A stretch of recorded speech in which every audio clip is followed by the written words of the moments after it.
നാം ശ്രദ്ധിക്കാതെ പോകുന്ന ചില പ്രധാനപ്പെട്ട സുന്നത്തുകളും പാരമ്പര്യമായി മനസ്സിലാക്കി പോന്ന പല അബദ്ധമായ കർമ്മങ്ങളും മദ്ഹബിന്റെ വീക്ഷണപ്രകാരം കടന്നുകൂടിയിട്ടുള്ള ചില ബിദ്അത്തുകളും ഇതൊക്കെയാണ് നമ്മൾ കഴിഞ്ഞ 2 ദർസുകളിലൂടെയായി പഠന വിധേയമാക്കിക്കൊണ്ടിരിക്കുന്നത്. നമസ്കാരത്തിൽ തലമറക്കൽ നിർബന്ധമാണെന്നും തലമറക്കാതെ നമസ്കരിച്ചാൽ അത് സ്വഹീഹാവുകയില്ല എന്നും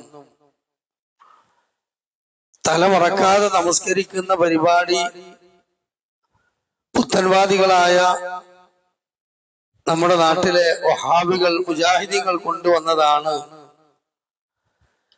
എന്നൊക്കെ വ്യാപകമായി നമ്മുടെ നാട്ടിലുള്ള പണ്ഡിതന്മാർ ഉസ്താദന്മാർ പ്രചരിപ്പിക്കാറുണ്ട്. യഥാർത്ഥത്തിൽ തലമറക്കുന്നത് ഇസ്ലാമികമല്ല എന്നോ അല്ലെങ്കിൽ തൊപ്പിയോ തലപ്പാവോ അത് ധരിക്കാൻ പാടില്ല, അതൊക്കെ പൗരോഹിത്യത്തിന്റെ അടയാളമാണെന്നോ മുജാഹിദുകൾ എവിടെയും പറയാറില്ല.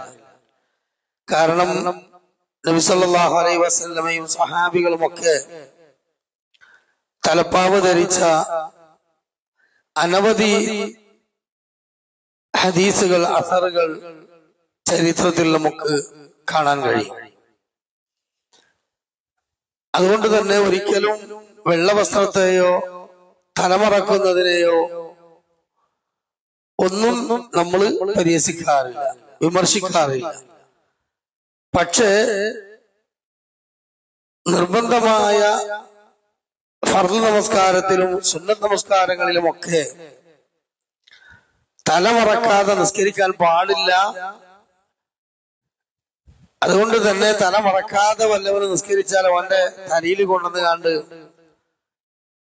ചില മഹല്ല പള്ളികളിലൊക്കെ സ്ഥിരമായി ഉണ്ടാകുന്ന ഒരു കൊട്ടയിൽ കുറെ തൊപ്പി ഉണ്ടാവും. അതിനൊന്നും എടുത്തു തുറന്ന് കാണുന്ന ഇവന്റെ തലയിൽ കൗത്തി കൊടുക്കുകയൊക്കെ ചെയ്യും. അപ്പൊ അങ്ങനെയുള്ള തീവ്രത അതൊരിക്കലും ഈ വിഷയത്തിൽ കാണിക്കേണ്ടതില്ല. കാരണം തലമറക്കാതെ നമസ്കരിച്ചാലും അയാളുടെ നമസ്കാരം സ്വീകാര്യമാകും. എന്നാൽ ഒരാൾ തല മറച്ചു എന്നതിന്റെ പേരിൽ അയാളെ പരിഹസിക്കേണ്ട ആവശ്യമൊന്നുമില്ല. എന്താ തബ്ലീഗുകാരനായോ, ജന്തപ്പോ മറ്റേ സൂഫിയായോ എന്നൊക്കെ ചോദിച്ചിട്ട് പരിഹസിക്കേണ്ട ആവശ്യവുമില്ല. ആ വിഷയത്തിൽ അഹ്ലു സുന്നത്തി വൽ ജമാഅത്തിന്റെ ഉലമാക്കൾ പ്രമാണത്തിന്റെ അടിസ്ഥാനത്തിൽ വ്യക്തമായി കൊണ്ട് തന്നെ പറഞ്ഞിട്ടുള്ള നിലപാടുകൾ എന്താണ് എന്ന് നമ്മൾ വ്യക്തമായി പഠിക്കേണ്ടതും മനസ്സിലാക്കേണ്ടതുമുണ്ട്. വിശുദ്ധ ഖുർആൻ പറയുന്നു, യാ ബനി ആദമ, ആദമിന്റെ സന്തതികളെ, ഖുദൂ സീനത്തക്കും ഇൻദ കുല്ലി മസ്ജിദ്, നിങ്ങൾ അല്ലാഹു തആലയുടെ ഭവനത്തിലേക്ക് അഥവാ റബ്ബിനെ ആരാധിക്കാൻ വേണ്ടിയുള്ള പള്ളിയിലേക്ക് നിങ്ങൾ പ്രവേശിക്കുമ്പോൾ നിങ്ങൾ എന്ത് ചെയ്യണം? ഖുദൂ സീനത്തക്കും, നിങ്ങൾ നല്ല വസ്ത്രം അഥവാ അലങ്കാരത്തിന്റെ വസ്ത്രം നിങ്ങൾ അണിയണം എന്നതാണ്. ഈ അലങ്കാരത്തിന്റെ വസ്ത്രം എന്ന് പറഞ്ഞാൽ അത് ഏതാണ്? അത് ഔറത്ത് പറയുന്ന മാന്യമായ എല്ലാ വസ്ത്രങ്ങളും അതിൽ പെടും. പിന്നെ അലങ്കാരം എന്നതുകൊണ്ട് അവിടെ ഉദ്ദേശിച്ചിട്ടുള്ളത്, സീനത്ത് എന്നതുകൊണ്ട് അവിടെ ഉദ്ദേശിച്ചിട്ടുള്ളത് ഏതെങ്കിലും തിളങ്ങുന്ന നിറത്തിലുള്ള മറ്റുള്ളവരുടെ ശ്രദ്ധയെ ആകർഷിക്കുന്ന രൂപത്തിലുള്ള എന്തെങ്കിലുമൊക്കെ പേക്കൂത്തുകൾ കാണിക്കുന്ന കോലം കെട്ടിയ വസ്ത്രമല്ല. മറിച്ച് ഖുർആൻ മറ്റൊരു സ്ഥലത്ത് വ്യക്തമായി കൊണ്ട് തന്നെ ആ കാര്യം പറഞ്ഞു തന്നു. യാ ബനി ആദമ ഖദ് അൻസൽനാ അലൈക്കും ലിബാസൻ യുവാരി സൗആതികും വരീഷാ വലിബാസു തഖ്വാ ദാലിക ഖൈർ. യാ ബനി ആദമ, ആദമിന്റെ സന്തതികളെ, ഖദ് അൻസൽനാ അലൈക്കും ലിബാസൻ യുവാരി സൗആതികും വരീശ.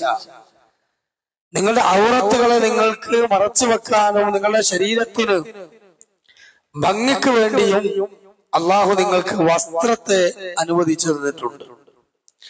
എന്നിട്ട് അവിടെ അള്ളാഹു തആല ആ അലങ്കാരത്തിന്റെ വസ്ത്രം, ഔറത്തിന്റെ വസ്ത്രം, ഭംഗിയുടെ വസ്ത്രം ഏതാണെന്ന് അടിവരയിട്ട് പറഞ്ഞു. വലിബാസു തഖ്വാ ദാലിക ഖൈർ. തഖ്വയുടെ വസ്ത്രം അതാണ് മുഅ്മിനായ ഒരു പുരുഷനും മുഅ്മിനത്തായ ഒരു സ്ത്രീക്കും ഏറ്റവും ഉചിതമായിട്ടുള്ളത്. അപ്പൊ പള്ള കാണുന്ന തരത്തിലുള്ള, വയറ് കാണുന്ന തരത്തിലുള്ള സാരി, അതേപോലെ തന്നെ തന്റെ ഊരയുടെ ആ ഊരക്കുറ്റി മുതൽ കാലിന്റെ തൊടയും ചന്തിയും ഒക്കെ വേർതിരിച്ച് കാണാൻ കഴിയുന്ന തരത്തിലുള്ള കീറിയ ചുരിദാറുകള്, ശരീരത്തിന്റെ ബോഡി ഷേപ്പിനോടൊക്കെ ഒട്ടി നിൽക്കുന്ന എഴുകിച്ചേർന്നിട്ടുള്ള ബോഡി ഷേപ്പ് പുറത്തുകള്, കൊത്തുപണികളും അലങ്കാരങ്ങളും കൊണ്ട് മറ്റുള്ളവരുടെ കണ്ണുകളെ അജമാക്കുന്ന, ഒരു പുരുഷന്റെ കണ്ണുകളെ ആ സ്ത്രീയിലേക്ക് ആകർഷിക്കുന്ന തരത്തിലുള്ള വസ്ത്രരീതികൾ, അന്യമതസ്ഥരോട് സാമന്തി വരുന്ന വസ്ത്രരീതികൾ, ഇതൊന്നും തഖ്വയുടെ വസ്ത്രമല്ല. പുരുഷനെ സംബന്ധിച്ചിടത്തോളം അങ്ങനെ തന്നെയാണ്. അവന്റെ തുടയും ചന്തിയും അതൊക്കെ ഔറത്തിൽപ്പെട്ടതാണ്. അതുകൊണ്ട് തന്നെ അതൊന്നും പ്രൊജക്ട് ചെയ്ത് കാണിക്കാത്ത രീതിയിലുള്ള, ചന്തി പറയുന്ന രൂപത്തിലുള്ള കുപ്പായമോ അതേപോലെ തുണിയോ ഷർട്ടോ ഒക്കെ അനുവദനീയമാണ്. അത് ജുബ്ബന്നാകണം, പൈജാമാകണം, അറബിയാലുള്ള തോപ്പാകണം എന്നതൊന്നും ഇവിടെ കേരളത്തിൽ ഈ ബഹുസ്വര സമൂഹത്തിൽ ജീവിച്ചുകൊണ്ടിരിക്കുന്ന വിശ്വാസികൾക്ക് ഇബാദത്ത് ചെയ്യാൻ നിർബന്ധമാണ്. അവന്റെ ജീവിതത്തിന്റെ ദൈനംദിന പ്രവർത്തനങ്ങളിൽ അവൻ പുറത്തിറങ്ങുമ്പോൾ അത് നിർബന്ധമായും ആരോപത്തിലാകണം. ഇതൊന്നും അഹ്ലുസുന്നത്ത് വൽ ജമാഅയുടെ പണ്ഡിതന്മാർ നിർബന്ധമായ ഒരു ഷർത്താക്കിയിട്ടില്ല. അപ്പൊ അതുകൊണ്ട് തന്നെ വസ്ത്രത്തിന്റെ കാര്യത്തിൽ തഖ്വയുടെ വസ്ത്രം വേണം എന്നേ പറഞ്ഞിട്ടുള്ളൂ. അതുകൊണ്ട് പള്ളിയിലേക്ക് വരുമ്പോ കള്ളിത്തുണി എടുക്കുക, ദുർഗന്ധമുള്ള കുപ്പായ ഇടുക, അതേപോലെ തന്നെ വിയർപ്പ് ഒക്കെ വാസനിക്കുന്ന രൂപത്തില് അങ്ങനെ തന്നെ വരിക, ഇതൊന്നും നല്ലതല്ല. സുഗന്ധം പുരട്ടാം, വസ്ത്രം മാറ്റിയെടുക്കാം, നല്ല വസ്ത്രം ധരിച്ചു വരണം. അള്ളാഹുവിന്റെ മുമ്പിൽ ഒറ്റക്ക് വിചാരണ ചെയ്യുന്ന അല്ലെങ്കിൽ സംസാരിക്കാൻ നിൽക്കുന്ന ഒരു വലിയ കാര്യമാണ് എന്ന് ആമുഖത്തിൽ തന്നെ ആ വിഷയത്തിൽ നമ്മൾ പറയുകയാണ്. ഇനി ഇവിടെയുള്ള അടിസ്ഥാനപരമായ അഭിപ്രായ വ്യത്യാസവും തർക്കവും അല്ലെങ്കിൽ ജനങ്ങൾക്കിടയിലുള്ള വസ്വാസം എന്താണ്? നിർബന്ധ നമസ്കാരങ്ങൾക്കും സുന്നത്ത് നമസ്കാരങ്ങൾക്കും തലമറക്കൽ, തലപ്പാവോ അല്ലെങ്കിൽ തൊപ്പിയോ ധരിക്കൽ നിർബന്ധമാണ് എന്ന ഒരു വാദം ഒരു ഭാഗത്ത്. അല്ല, അത് ജായിസാണ്, അത് ഇല്ലാതെയും ഒരാൾ തല തുറന്നു കാണിച്ച് നമസ്കരിച്ചാലും അയാളുടെ നമസ്കാരത്തിന് ഒരു കോട്ടവും സംഭവിക്കുകയില്ല എന്നും മറ്റൊരു വാദം. ഈ വാദത്തിൽ പ്രമാണങ്ങളുടെ പിൻബലം ആർക്കാണുള്ളത് എന്ന് നമുക്കൊന്ന് നോക്കാം. രണ്ടാമത്തെ കാര്യം, തലമറക്കലാണോ നമസ്കാരത്തിൽ നിർബന്ധമായ ബാധ്യത? അതല്ല. തന്റെ ചുമല് മറക്കലാണോ, അല്ലെങ്കിൽ കഴുത്തിലൂടെ എന്തെങ്കിലും ഒരു ഷാളോ അല്ലെങ്കിൽ ഒരു തുണിയോ ഇട്ടുകൊണ്ടെങ്കിലും നിസ്കരിക്കലാണോ നിർബന്ധം എന്നുള്ളതും നമുക്ക് എന്ത് ചെയ്യണം, പരിശോധിക്കേണ്ടതുണ്ട്. അബൂ ഹുറൈറ റളിയല്ലാഹു അൻഹു പറയുന്നു, ഖാല റസൂലുള്ളാഹി സ്വല്ലല്ലാഹു അലൈഹി വസല്ലം ലാ തുസല്ലി അഹദുക്കും ഫി സൗബിൽ വാഹിദി. ഒരിക്കലും ഒരു ഒറ്റ തുണി എടുത്തുകൊണ്ട് നിങ്ങൾ നമസ്കരിക്കരുത് എന്ന് റസൂലുള്ളാഹി സ്വല്ലല്ലാഹു അലൈഹി വസല്ലം പറഞ്ഞിട്ടുണ്ട്. ഒറ്റ തുണി എടുത്തുകൊണ്ട്, വെറും പൊക്കളും മുട്ടും പറയുന്ന രൂപത്തിലുള്ള ഒരു തുണി മാത്രം എടുത്തിട്ട് ചുമലൊന്നും മറക്കാതെ അങ്ങനെ നിസ്കരിക്കാൻ പാടില്ല. ലൈസ അലാ ആതിഖൈനി മിൻഹി ശൈഉൻ. അവന്റെ ചുമലിൽ അവൻ എന്തെങ്കിലും ഒന്ന് ഇടാണല്ലോ. അപ്പൊ ഇവിടെ കൽപ്പന, റസൂലിന്റെ കൽപ്പന എന്താണ്? ശക്തമായ രൂപത്തിലുള്ള ഉപദേശം എന്താണ്? നിങ്ങൾ ഒറ്റ തുണിയിൽ മാത്രം നമസ്കരിക്കരുത്, നിങ്ങളുടെ ചുമല് മറക്കാതെ എന്നാണ്. അവിടെ റസൂലുള്ളാഹി സ്വല്ലല്ലാഹു അലൈഹി വസല്ലം ആ ഹദീസിന്റെ ബാക്കി ഭാഗത്ത് നിങ്ങളുടെ തല മറക്കാതെ അല്ലെങ്കിൽ തലയും ഉൾപ്പെടെ എന്നും പറഞ്ഞ ഒരു ഒറ്റ ഹദീസുമില്ല. മാത്രമല്ല നബി സല്ലല്ലാഹു അലൈഹി വസല്ലമയുടെ കാലഘട്ടത്തിൽ നമുക്കറിയാം അഹ്ലു സുഫ എന്ന് പറയുന്ന ഒരു വിഭാഗം ഉണ്ടായിരുന്നു. പച്ച പാവങ്ങൾ, വീടും കുടിയും ഇല്ലാത്തവർ, പട്ടിണി പാവങ്ങൾ, പള്ളിയിൽ വരുന്ന ആരെങ്കിലൊക്കെ കൊടുക്കുന്ന വസ്ത്രവും എന്തെങ്കിലുമൊക്കെ ഭക്ഷണവും മാത്രം കഴിച്ച് പള്ളിയുടെ ഓരങ്ങളിൽ ഉറങ്ങി അവിടെ വിഭാഗത്തെ ചെയ്ത് ജീവിക്കുന്ന പുരുഷരും സ്ത്രീകളിൽപ്പെട്ട ഒരു വിഭാഗമാണ് അഹ്ലു സുഫ എന്ന് പറയുന്നത്. ഈ അഹ്ലു സുഫയിൽപ്പെട്ട ആളുകൾക്ക് ഒറ്റ തുണിയേ ഉണ്ടാവുള്ളൂ. നമ്മളെ ഈ മാർഗ കല്യാണം കഴിച്ചാല് പണ്ടത്തെ കാലത്ത് നമ്മളൊക്കെ സുന്നത്ത് കല്യാണം കഴിച്ചാൽ കെട്ടുന്നൊരു കെട്ടലുണ്ടല്ലോ, അല്ല ആ ഒരൊറ്റ കള്ളിത്തുണി അല്ലെങ്കിൽ ആ വെള്ളത്തുണിയുണ്ടോ ഇങ്ങനെ കെട്ടിയിട്ട് അത് രണ്ട് ഭാഗം ആക്കിയാണ് ഇങ്ങോട്ട് കയറ്റിയാണ്ട് കെട്ടിയിടും.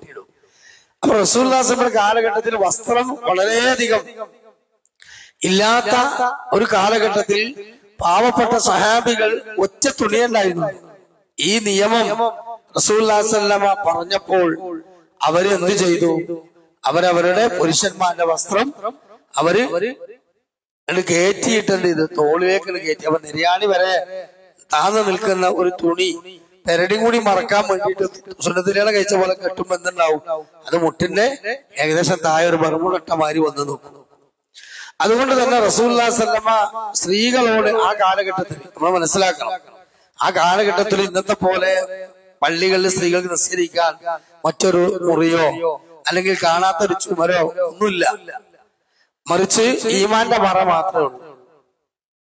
കുട്ടികൾ പിന്നില്, അതിന്റെ പിന്നിൽ സ്ത്രീകൾ, ഏറ്റവും മുമ്പിൽ പുരുഷന്മാർ. അതുകൊണ്ട് തന്നെ റസൂലുള്ളാഹി സ്വല്ലല്ലാഹു അലൈഹി വസല്ലമയുടെ കാലഘട്ടത്തിൽ ഈ സഹാബികൾ സുജൂദ് ചെയ്ത് അവര് വീണ്ടും ഇഅ്തിദാലിലേക്ക് എഴുന്നേൽക്കുന്നതിന്റെ മുമ്പ് നിങ്ങൾ തല പൊക്കരുത് എന്ന് സ്ത്രീകളോട് റസൂലുള്ളാഹി സ്വല്ലല്ലാഹു അലൈഹി വസല്ലം കൽപ്പന നൽകി. എന്താ കാരണം? അവരെ തുണി ചെറുതാണ്. അവർ സുജൂദിക്ക് പോകുമ്പോ അവർ ഔറത്ത് ചിലപ്പോൾ അറിയാതെ വെളിവാകാൻ വരെ സാധ്യത ഉണ്ട്. അതുകൊണ്ട് നിങ്ങൾ സുജൂദിൽ പോയി എന്നിട്ട് പുരുഷന്മാര് തല ഉയർത്തി എഴുന്നേറ്റ് നിന്നതിന് ശേഷം നിങ്ങൾ സുജൂദിന് തല പൊന്തിക്കാവൂ എന്ന് വരെ റസൂലുള്ളാഹി സ്വല്ലല്ലാഹു അലൈഹി വസല്ലം കാലഘട്ടത്തിൽ പറഞ്ഞിട്ടുണ്ട്. കണ്ടോ? അപ്പൊ അത്ര നിർബന്ധമായ ഒരു കാര്യമാണ് പെരടി മറക്കുക എന്നത് കൊണ്ട്. അല്ലെങ്കിൽ എന്ത് മതി? തിരിയാണ്ട് തൊട്ട് മുമ്പ് വന്ന് നിൽക്കുന്ന ആ തുണി തന്നെ മതിയല്ലോ. അതാകുമ്പോ എന്നാ പിന്നെ ഈ രൂപത്തിൽ സ്ത്രീകള് അവിടത്ത് കാണും, അല്ലെങ്കിൽ കുമ്പിടുമ്പോ പിന്നെ ബാക്കില് അവിടത്ത് വെളിവാകും അല്ലെന്നുള്ള പേടി പോലും ഉണ്ടാകേണ്ട ആവശ്യമില്ല. പക്ഷേ അവിടെ പോലും ഈ കാര്യത്തിൽ നിങ്ങൾ സൂക്ഷ്മത പുലർത്തുക. പെരടി മറക്കൽ അത് നമസ്കാരത്തിന്റെ വാജിബാത്തുകളിൽപ്പെട്ട കാര്യമാണ് എന്നത് നമ്മൾ മനസ്സിലാക്കേണ്ടതുണ്ട്. അപ്പൊ ഇവിടെ പെരടി മറക്കാനുള്ള കൽപ്പനയാണ് അങ്ങനെ ഉള്ളത്. ജാബിർ റളിയല്ലാഹു അൻഹു ഒരിക്കൽ ഒരു വസ്ത്രം എടുത്തു, തല മറക്കാതെ നമസ്കരിച്ചു. എന്നാ പെരടി ഇങ്ങനെ കെട്ടിയിട്ട് ഒറ്റ വസ്ത്രം ധരിച്ചു, തല മറക്കാതെ നമസ്കരിച്ചു. ഒരാൾ വന്നുകൊണ്ട് ചോദിച്ചു, നിങ്ങൾ എന്താണ് പിന്നെ ജാബിർ തല മറക്കാതെ നമസ്കരിക്കുന്നത്? അപ്പോ അവിടുന്ന് പറഞ്ഞു, ഞാൻ തലമറക്കാതെ ഇവിടെ വന്ന് നമസ്കരിച്ചത് നിന്നെ പോലെയുള്ള ജാഹിലുകൾ മനസ്സിലാക്കാൻ വേണ്ടി മാത്രമാണ് ഞാൻ അങ്ങനെ ചെയ്തത്. അപ്പൊ എന്താണ്? തലമറക്കാതെ നമസ്കരിച്ചാൽ നിസ്കാരം ഫസാദായി എന്നുള്ള ചിന്ത ആ കാലഘട്ടത്തിലും ചില ആളുകൾക്കുണ്ട്. അപ്പൊ അത് ഇല്ലാതാകാൻ വേണ്ടിയാണ് ആ രൂപത്തിൽ ഞാൻ നിസ്കരിച്ചത് എന്നതാണ്. അപ്പൊ തലമറക്കണം എന്നതിന് സ്വഹീഹായ ഒരൊറ്റ ഹദീസിലുമില്ല. എങ്ങനെ? നമസ്കാരത്തിന് വേണ്ടി പ്രവേശിക്കുമ്പോൾ നിർബന്ധമായി തലമറച്ചിരിക്കണം എന്നതിന് ഒരു കൽപ്പനയും റസൂലുള്ളാഹി സ്വല്ലല്ലാഹു അലൈഹി വസല്ലം എഴുതില്ല എന്ന് മാത്രമല്ല, ആ വിഷയത്തിൽ ഏകദേശം 8ഓളം ഹദീസുകളുണ്ട്. എത്ര? 8ഓളം ഹദീസുകളുണ്ട്. ഈ ഹദീസുകളൊക്കെയും ദുർബലതയുള്ള ഹദീസുകളാണ് എന്ന് അഹ്ലുസുന്നത്തി വൽ ജമാഅത്തിന്റെ ഹദീസ് പണ്ഡിതന്മാർ വിശദീകരിച്ചിട്ടുണ്ട്. നമ്മളാരും പറഞ്ഞതല്ല. ലഈഫായ ഹദീസിൽ തന്നെ ലഈഫൻ ജിദ്ദ, അങ്ങേയറ്റം ദുർബലമായ ഹദീസ്. അതേപോലെ തന്നെ മൗദൂആയ ഹദീസ്, കെട്ടിയുണ്ടാക്കിയ നിർമ്മിച്ചുണ്ടാക്കിയ ഹദീസുകൾ, മത്റൂക്കായ ഹദീസുകൾ, തള്ളപ്പെടുന്ന ഹദീസുകൾ, ലഈഫുൻ ഖഫീ ചെറിയ ദുർബലതയുള്ള ഹദീസുകൾ, മുർസലായ ഹദീസുകൾ, ഹസനായ ഹദീസുകൾ, ഇങ്ങനെ ഹദീസിന് പല കാറ്റഗറി ഉണ്ട്. അപ്പൊ ഉസൂലുൽ ഹദീസിന്റെ അഥവാ ഹദീസ് നിദാന ശാസ്ത്രം പഠിച്ച ഉസൂലുൽ ഹദീസിന്റെ പണ്ഡിതന്മാർ ഹദീസുകളെ തഖ്രീജ് ചെയ്തുകൊണ്ട് അഥവാ സിഖത്ത് നോക്കി അതിന്റെ ബലാബലം പരിശോധിച്ച് ഇത് സ്വഹീഹാണോ, ഹസനാണോ, മുർസലാണോ, ലഈഫ് ഖവിയാണോ, ലഈഫ് ജിദ്ദയാണോ, മത്രൂഖാണോ, മുദല്ലസാണോ, മൗലൂ ആണോ, ഇതൊക്കെ അവർ പരിശോധിച്ചിട്ടുണ്ട്. അതുകൊണ്ട് നമ്മളാരും വെറുതെ തോന്നിയത് ഇങ്ങനെ വിളിച്ചു പറയാണ് എന്ന് ഈ ശബ്ദം കേൾക്കുന്ന ആരും വിചാരിക്കരുത്. കാരണം മൗലിയമാര് അങ്ങനൊക്കെ സമൂഹത്തിന് മുമ്പിൽ നമ്മളെ സലഫികളായ മുജാഹിദികളെ പറ്റി പറഞ്ഞു കൊടുക്കും. ഓൽക്കൊക്കെ ലഈഫാ, ഇതാണ് ഓലെ പണിയുന്ന പറയുന്നേട്ടാ തോന്നും.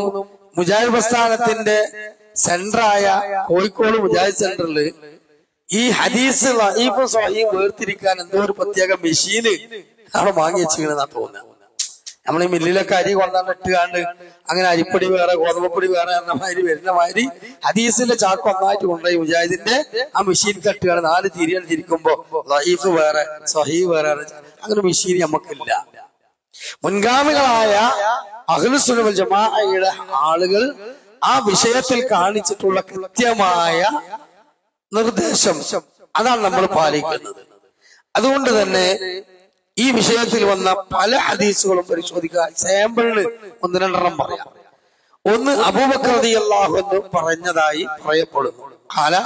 അബൂബക്കർ റളിയല്ലാഹു അൻഹു പറഞ്ഞത്രേ, വെള്ളിയാഴ്ച ദിവസം തലമറക്കുന്ന ആൾക്ക് മലക്കുകൾ ഗുണത്തിന് വേണ്ടി പ്രാർത്ഥിച്ചു കൊണ്ടിരിക്കും.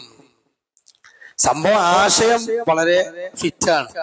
കാരണം എന്താണ്, മലക്കുകൾ റഹ്മത്തിന് വേണ്ടി പിന്നെ തലമറക്കുന്നവർക്ക് പ്രാർത്ഥിക്കുമെന്ന് പറഞ്ഞ സ്വഹീഹ് ഹദീസ് വേറുണ്ട്. പക്ഷെ നമസ്കാരത്തിന് വേണ്ടിയും അതേപോലെ വെള്ളിയാഴ്ച ജുമാ ദിവസവും പ്രത്യേകം നമസ്കാരത്തിന് വരുന്നവർക്ക് തലമറക്കുമ്പോൾ അവർക്ക് വേണ്ടി മലക്കുകൾ പ്രാർത്ഥിക്കും എന്ന് പറഞ്ഞൊരു ഹദീസ് ഇല്ല.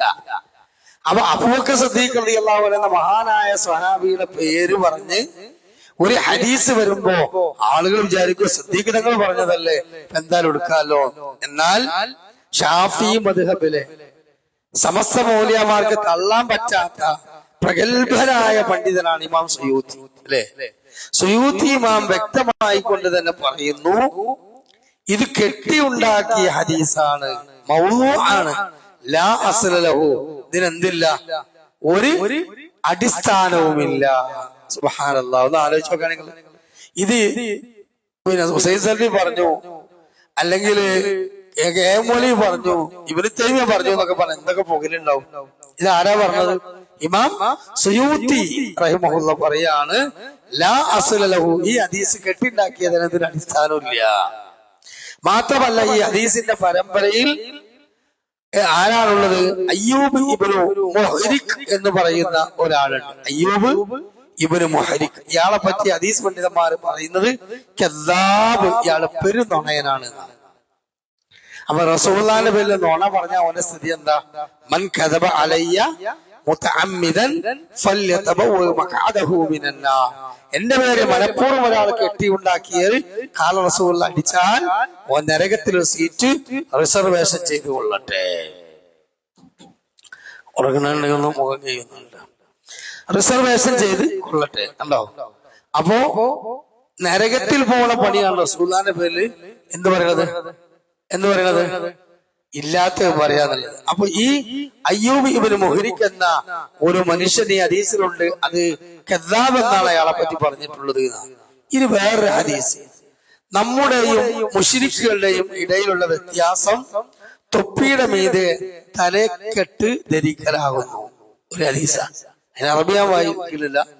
തൊപ്പിയുടെ മീതെ തലപ്പാവ് ധരിക്കലാകുന്നു മുശ്രിക്കുകളുടെയും നമ്മുടെയും ഇടയിലുള്ള വ്യത്യാസം എന്ന് ആലോചിച്ച് നോക്കി നിങ്ങൾ. ഇത് സുയൂത്തി ഇമാം പറയുന്നു ഇത് സ്വഹീഹ് അല്ല. മൂന്നാമതൊരു ഹദീസ്, നിങ്ങൾ എല്ലാവരും തലപ്പാവ് ധരിക്കൂ, നിങ്ങൾക്ക് വിവേകം വർദ്ധിക്കുന്ന. തലപ്പാവ് ധരിച്ചാൽ വിവേകം ഉണ്ടാവും. സത്യത്തിൽ ഇന്ന് തലപ്പാവ് ധരിച്ച വലിയൊരു വിഭാഗം വിവേകം നഷ്ടപ്പെട്ടിരിക്കുകയാണ്.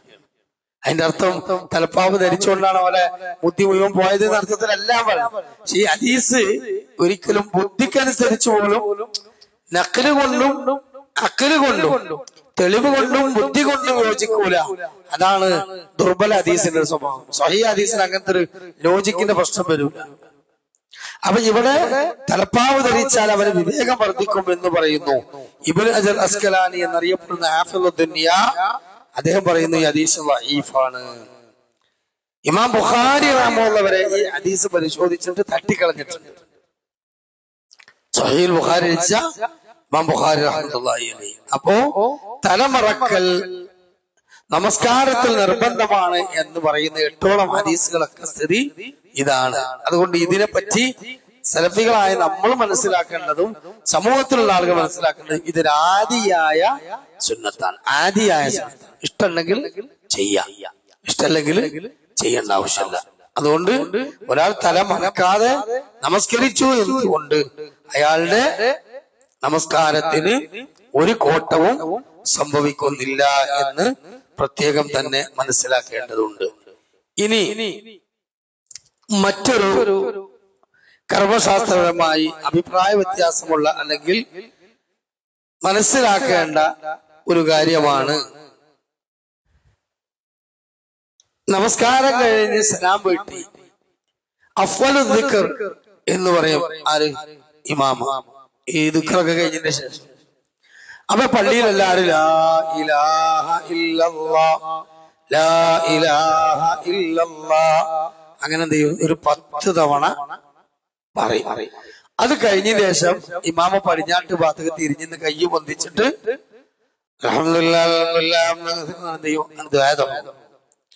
അങ്ങനെ ഒരു ദുആക്ക് മഅ്മൂമീങ്ങൾ ആമീൻ പറയാം.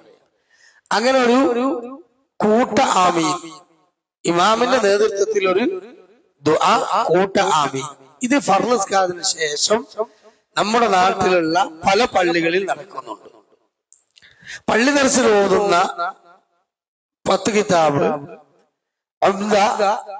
അങ്ങനെ തുടങ്ങിയിട്ടുള്ള കിതാബുകൾ മാത്രം പരിശോധിച്ചാൽ ഇത് ശുദ്ധമായ ബിദ്അത്താണ് മനസ്സിലാവും. എന്ന് പറഞ്ഞാൽ നബി സല്ലല്ലാഹു അലൈഹി വസല്ലമയിൽ നിന്ന് ഒരിക്കലും സ്ഥിരപ്പെട്ടു വന്നിട്ടില്ല. റസൂലുള്ളാഹി സ്വല്ലമക്ക് 5 നേരത്തെ നമസ്കാരം അല്ലാഹു തആല ഹിജ്റ 2 മുതൽ നിർബന്ധമാക്കി. ആ നിർബന്ധമാക്കിയ മുതൽ അവിടുന്ന് ഹബീബ് വഫാത്താകുന്നത് വരെ ഏകദേശം 20,000 വഖത്ത് നിസ്കരിച്ചിട്ടുണ്ട്. എത്ര? 20,000 വഖത്ത് നിസ്കാരം നിസ്കരിച്ചിട്ടുണ്ട്. ഈ 20,000 വഖത്ത് നമസ്കാരം എന്ന ഫർള് നമസ്കാരത്തിന് ശേഷം നബി സല്ലല്ലാഹു അലൈഹി വസല്ലം ഒരിക്കലും പടിഞ്ഞാട്ട് തിരിഞ്ഞിരുന്ന് കൈ ഉയർത്തി ഉറക്കനെ ദുആ ചെയ്യുകയും സഹാബത്ത് ആമീൻ ആമീൻ ആമീൻ എന്ന് പറയുകയും ചെയ്യുന്ന ഒരു സിസ്റ്റം ഉണ്ടായിട്ടില്ല എന്നതാണ് അടിസ്ഥാനം. അപ്പൊ ചില ആളുകൾ വിമർശിക്കും, കണ്ടോ നമ്മൾ നേരത്തെ പറഞ്ഞത് ശരിയായില്ല, എന്ത് ഇസ്ലാമിലുള്ളതൊക്കെ സഹിയല്ല, ബിദ്അത്താണ്, ശിർക്കാണെന്ന് തട്ടിക്കള്ള പണിയാണ്. ഇപ്പൊ ഇത് കണ്ടില്ലേ, എന്തോ ഒരു നല്ല കാര്യമാണ് ദ്വാരക്ക്. കാരണം ഉസ്താദ് അല്ലാഹു തആലയോട് നമ്മളെ കുടുംബത്തിന് വേണ്ടി, നമുക്ക് വേണ്ടി, നമ്മളെ പരലോക രക്ഷയ്ക്ക് വേണ്ടിയും ദുനിയാവില് ഖൈറും ബർക്കത്ത് കിട്ടാൻ വേണ്ടിയിട്ടും ഫലസ്തീനിയക്കും ഒക്കെ ദ്വാരക്കല്ലേ. അതിനിപ്പോ എന്താ ആമീൻ പറഞ്ഞാല് അവിടെ ഇവര് നീച്ചു പോകും. സമസ്ത പള്ളിയിലൊക്കെ നിസ്കരിക്കാൻ വേണ്ടിയിട്ട് മുജാഹിദ് പ്രവർത്തകന്മാരൊക്കെ ഉണ്ടെങ്കിൽ എന്ത് ചെയ്യും? ചില ആൾക്കാർ നിസ്കാരം സ്ഥലം കഴിഞ്ഞ് സ്ഥലം വിട്ടിയ പോലെ ഒറ്റയ്ക്ക് ദിക്ർ ചെയ്ത് അവിടെ ഇരിക്കും. കൂട്ട ആമീൻ അവിടെ നടക്കുമ്പോ ആ കൂട്ട പ്രവർത്തകയിൽ പങ്കെടുക്കൂല. ചിലവരെ ദിക്ർ കഴിഞ്ഞാൽ എന്ത് ചെയ്യും? കൂടാറ്റ് എഴുന്നേറ്റ് പോവുകയും ചെയ്യും. അപ്പൊ ഓനെങ്ങനെ നോക്കും? വഹാബിയാണ്. ഓനക്ക് ദിക്റിനോട് ശൈത്താൻ പറഞ്ഞു കൊടുക്കും. ദിക്ർ ചെല്ലുന്നിടത്ത് പിശാച് ഓടും. അള്ളാനെ സ്മരിച്ചു കഴിഞ്ഞാൽ പിശാചിന് അവിടെ ഇരിക്കാൻ പറ്റൂല. അപ്പൊ വഹാബികൾ ശൈത്താന്മാരായതുകൊണ്ടാണ് ഓടുന്നത് എന്നൊരു ധരിപ്പിക്കാം.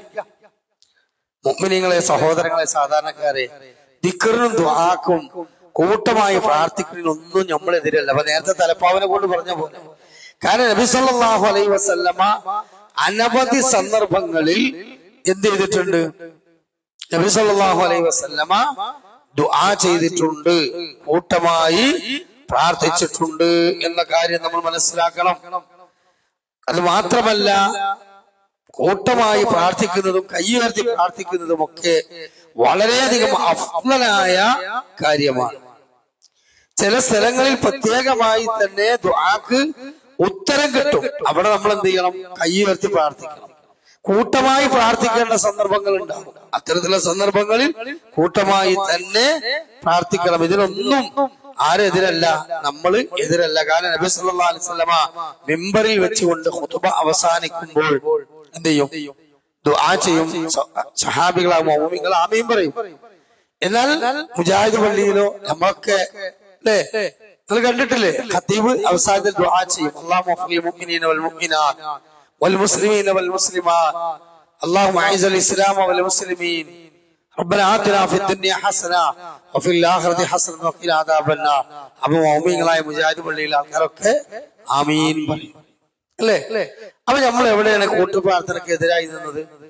അതേപോലെ വഅദ് അവസാനിക്കുമ്പോ അവസാനത്തിൽ നമ്മൾ ദ്വാരക്കലുണ്ട്, ഞാൻ ദ്വാരക്കലുണ്ട്, നമ്മൾ ആമീൻ പറയാറുണ്ട്. അതേപോലെ റസൂലുള്ളാഹി സ്വല്ലല്ലാഹു അലൈഹി വസല്ലം മഴയ്ക്ക് വേണ്ടി, മഴ കിട്ടാത്ത സന്ദർഭത്തിൽ സ്ത്രീകളെയും പുരുഷന്മാരെയും കുട്ടികളെയും ഒക്കെ കൊണ്ടുവന്ന് മൃഗങ്ങളെയും പക്ഷികളെയും കോഴികളൊക്കെ കെട്ടിയിട്ട് മൈതാനത്ത് വെച്ചുകൊണ്ട് 2 റക്അത്ത് സ്വലാത്തുൽ ഇസ്തിസ്ഖാ നിർവഹിച്ച് ആകാശത്തേക്ക് കൈകൾ ഉയർത്തി ഉറക്കണതായിരിക്കും. അതേപോലെ തന്നെ റമളാനിലെ അവസാനത്തെ പത്തിലൊക്കെ ചിലപ്പോ ഒറ്റയായ രാവുകളിലൊക്കെ വിത്റിൽ എന്ത് ചെയ്യും? ഇമാമ് ഖുനൂത്ത് നിർവഹിക്കും. അപ്പൊ കൈ ഉയർത്തിട്ടായിരിക്കും. നാസിലത്തിന്റെ ഖുനൂത്ത് ഉണ്ടാവും. മഹാദുരന്തങ്ങളും ശത്രുക്കളുടെ അക്രമങ്ങളും വലിയ പ്രയാസങ്ങളൊക്കെ ഉമ്മത്തിന് നേരിടുമ്പോ ഇമാം എന്ത് ചെയ്യും? നമസ്കാരത്തിന്റെ അവസാനത്തെ റക്അത്തിൽ എത്തിയാൽ കൈ ഉയർത്തും. മുജാഹിദ് പള്ളിയിൽ എത്ര അങ്ങനെ നമസ്കാരത്തിൽ കൈ ഉയർത്തി ദുആ ചെയ്തിട്ടുണ്ട്. നാസിലത്തിന്റെ ഖുനൂത്ത് മുഅ്മിനീങ്ങളായ മുജാഹിദുകൾ എന്ത് ചെയ്യും? ആമീൻ പറയും. അപ്പൊ സലഫികൾ മുജാഹിദുകൾ എന്തല്ല, കൂട്ടുപ്രാർത്ഥനക്ക് എതിരല്ല. പക്ഷേ കൂട്ടുപ്രാർത്ഥന പാടില്ല എന്ന് പറയുന്നത് എവിടെയാണ്? റസൂലുള്ളാഹി സ്വല്ലല്ലാഹു അലൈഹി വസല്ലം ചെയ്തു കാണിക്കാത്തിടത്ത്, നമുക്ക് സുന്നത്തായി കൽപ്പിക്കാത്തിടത്ത് നമ്മളത് ചെയ്യരുത് എന്ന് മാത്രമേ നമ്മൾ പറഞ്ഞിട്ടുള്ളൂ എന്ന് പ്രത്യേകം തന്നെ എന്ത് ചെയ്യണം? മനസ്സിലാക്കേണ്ടതുണ്ട്. കാരണം നമസ്കാര ശേഷം ധാരാളം സുന്നത്തായ കാര്യങ്ങളുണ്ട്. ആ സുന്നത്തായ കാര്യങ്ങളിൽ പെട്ടതാണ് ദിക്റുകള്, തസ്ബീഹുകള്, പ്രാർത്ഥനകൾ. അത് നമ്മളൊക്കെ എന്ത് ചെയ്യണം? നിർവഹിക്കണം. ഇപ്പൊ റമളാനിലെ അവസാനത്തെ 10 അറഫ, അതേപോലെ സുജൂദിൽ അള്ളാഹുമായി ഏറ്റവും കൂടുതൽ അടുത്തു നിൽക്കുന്ന സമയം, അതേപോലെ രാത്രിയുടെ അന്ത്യയാമം എന്ന് പറയുന്ന തഹജ്ജുദിന്റെ ആ സമയത്തിൽ ഫജ്റിനോട് ഏറ്റവും തൊട്ടടുത്ത് നിൽക്കുന്ന സന്ദർഭം, ഈ സന്ദർഭങ്ങളിലൊക്കെ എന്ത് ചെയ്യണം? നന്നായി നമ്മൾ ദുആ ചെയ്യേണ്ട സന്ദർഭങ്ങളാണ്. എന്നാൽ ഫർള് നമസ്കാരത്തിന് വേണ്ടി പള്ളിയിൽ നമസ്കാരം കഴിഞ്ഞ് സലാം വീട്ടി കഴിഞ്ഞാൽ അവിടെ കൈ ഉയർത്തി ഇമാമ് ദ്വാരക്കുകയും മുഅ്മിനീങ്ങൾ ഉറക്കനെ ആമീൻ പറയുകയും ചെയ്യുക എന്ന സമ്പ്രദായം ഇല്ലാത്തത് കൊണ്ടാണ് അങ്ങനെ പറയുന്നത്. ഇനി എന്താണ് റസൂലുള്ളാഹി സ്വല്ലല്ലാഹു അലൈഹി വസല്ലമയുടെ ഈ വിഷയത്തിലെ സുന്നത്ത്? ഇമാം ബുഖാരി റഹ്മത്തുള്ളാഹി അലൈഹി ഉദ്ധരിക്കുന്ന ഹദീസിൽ കാണാം, നബി സല്ലല്ലാഹു അലൈഹി വസല്ലം നമസ്കാരം കഴിഞ്ഞാൽ സുബ്ഹാനല്ലാഹ് അൽഹംദുലില്ലാഹ് അല്ലാഹു അക്ബർ എന്ന ദിക്ർ ചൊല്ലുന്ന സമയം വരെ അവിടെ ഇരിക്കും. അത് എന്തിനാണെന്ന് ചോദിച്ചപ്പോ ഇമാം ബുഖാരി തന്നെ ഹദീസിൽ വിശദീകരിക്കുന്നിടത്ത് കാണാം, സ്ത്രീകൾ അഥവാ കുട്ടികൾക്ക് പിന്നിലായി നിൽക്കുന്ന സ്ത്രീകൾ എന്ത് ചെയ്യണം? ഓല അവിടെ ഇരുന്നാണ് ദിക്റും ദുആകളും സലാത്തൊക്കെ ഓതി കുറെ നേരം കഴിഞ്ഞിട്ട് പള്ളിയിൽ ഇരിക്കാൻ പാടില്ല. ഓല് സലാം വീട്ടി കഴിഞ്ഞാൽ ഉടനെ എന്ത് ചെയ്യണം? പിരിഞ്ഞു പോകണം. അപ്പൊ സ്ത്രീകൾ എഴുന്നേറ്റ് പോകുന്ന സമയം വരെ റസൂലുള്ളാഹി സ്വല്ലല്ലാഹു അലൈഹി വസല്ലം മിഹ്റാബിൽ സലാം വീട്ടി ഇരിക്കും. അത് കഴിഞ്ഞാൽ ഉടനെ റസൂലുള്ളാഹി സ്വല്ലല്ലാഹു അലൈഹി വസല്ലം എഴുന്നേറ്റ് എന്ത് ചെയ്യും? ഒരല്പം അപ്പുറത്തേക്ക് മാറിയിരിക്കും എന്ന് ഹദീസിൽ കാണാം. ഉമ്മു സലമത്ത് റളിയല്ലാഹു അൻഹ പറയുന്നു, കാന റസൂലുള്ളാഹി സ്വല്ലല്ലാഹു അലൈഹി വസല്ലം ഇദാ സല്ലമ, നബി സല്ലല്ലാഹു അലൈഹി വസല്ലം നമസ്കാരം കഴിഞ്ഞ് സലാം വീട്ടിയാൽ അവിടെ ഇരിക്കും. ഫഖാമ നിസാ, സ്ത്രീകൾ ഒഴിഞ്ഞു പോകുന്നത് വരെ. അലി ഇബ്നു അബീ ത്വാലിബ് റളിയല്ലാഹു അൻഹു പറയുന്നു, നബി സല്ലല്ലാഹു അലൈഹി വസല്ലം ഇങ്ങനെ നമസ്കാര ശേഷം പ്രാർത്ഥിക്കും. കാന നബി സല്ലല്ലാഹു അലൈഹി വസല്ലം ഇദാ സല്ലമ, റസൂലുള്ളാഹി സ്വല്ലല്ലാഹു അലൈഹി വസല്ലം സലാം വീട്ടി കഴിഞ്ഞാൽ മിന സ്വലാത്തി, നമസ്കാരത്തിന് ശേഷം അസ്തഗ്ഫിറുല്ലാഹ് സലാസ മറ, അസ്തഗ്ഫിറുല്ലാഹ് സലാസ മറ, 3 തവണ അസ്തഗ്ഫിറുല്ലാഹ് അസ്തഗ്ഫിറുല്ലാഹ് അസ്തഗ്ഫിറുല്ലാഹ് എന്ന് പറയും. പിന്നെ അല്ലാഹുമ്മ അൻതസ്സലാം വമിൻകസ്സലാം ഹയ്യനാ റബ്ബനാ ബിസ്സലാം തബാറക യാ ദൽ ജലാലി വൽ ഇക്റാം ലാ ഇലാഹ ഇല്ലല്ലാഹു വഹ്ദഹു ലാ ശരീക ലഹു ലഹുൽ മുൽക്കു വലഹുൽ ഹംദു വഹുവ അലാ കുല്ലി ഷൈഇൻ ഖദീർ. ഇത് റസൂലുള്ളാഹി സ്വല്ലല്ലാഹു അലൈഹി വസല്ലം അവിടെ ഇരുന്ന് ചൊല്ലും. ശേഷം എഴുന്നേറ്റ് ഒരൽപ്പം മാറിയിരിക്കും. പിന്നെ എന്ത് ചെയ്യും? സുബ്ഹാനല്ലാഹ്, അൽഹംദുലില്ലാഹ്, അല്ലാഹു അക്ബർ 99, ലാ ഇലാഹ ഇല്ലല്ലാഹു വഹ്ദഹു ലാ ശരീക ലഹു 100. പിന്നീട് ആയത്തുൽ കുർസി ഓതും. ഫലക്കും നാസും മുഅബ്ബിദാത്തുകൾ മുഴുവൻ ഓതും. പിന്നെ അവിടെ ഇരുന്നു കൊണ്ട് ദിക്റുകളും തസ്ബീഹുകളും ഒക്കെ ഏർപ്പെടും. പിന്നെ വീട്ടിൽ പോയി സുന്നത്ത് നിസ്കരിക്കും. നമുക്ക് വീട്ടിൽ പോയി സുന്നത്ത് നിസ്കരിക്കാൻ സമയമില്ലാത്തവർക്ക് അവിടെ തന്നെ സുന്നത്ത് നിസ്കാരം കഴിഞ്ഞിരുന്നിട്ട് പിന്നെ നിങ്ങൾ കയ്യുയർത്തി ദ്വാരുന്നോളി. സുന്നത്ത് നമസ്കാരത്തിന് ശേഷം കയ്യുയർത്തി പ്രാർത്ഥിച്ചോളി. ഒരു കുഴപ്പം അവിടെ ഉണ്ടോ? പക്ഷേ ഫർള് നമസ്കാരത്തിന് ശേഷം സ്ഥിരമായി കൈ ഉയർത്തി പ്രാർത്ഥിക്കുക എന്നതും അദബ് കേടായി ഉലമാക്കൾ പറഞ്ഞിട്ടുണ്ട്. അത് നമ്മളൊക്കെ പ്രത്യേകം ശ്രദ്ധിക്കണം.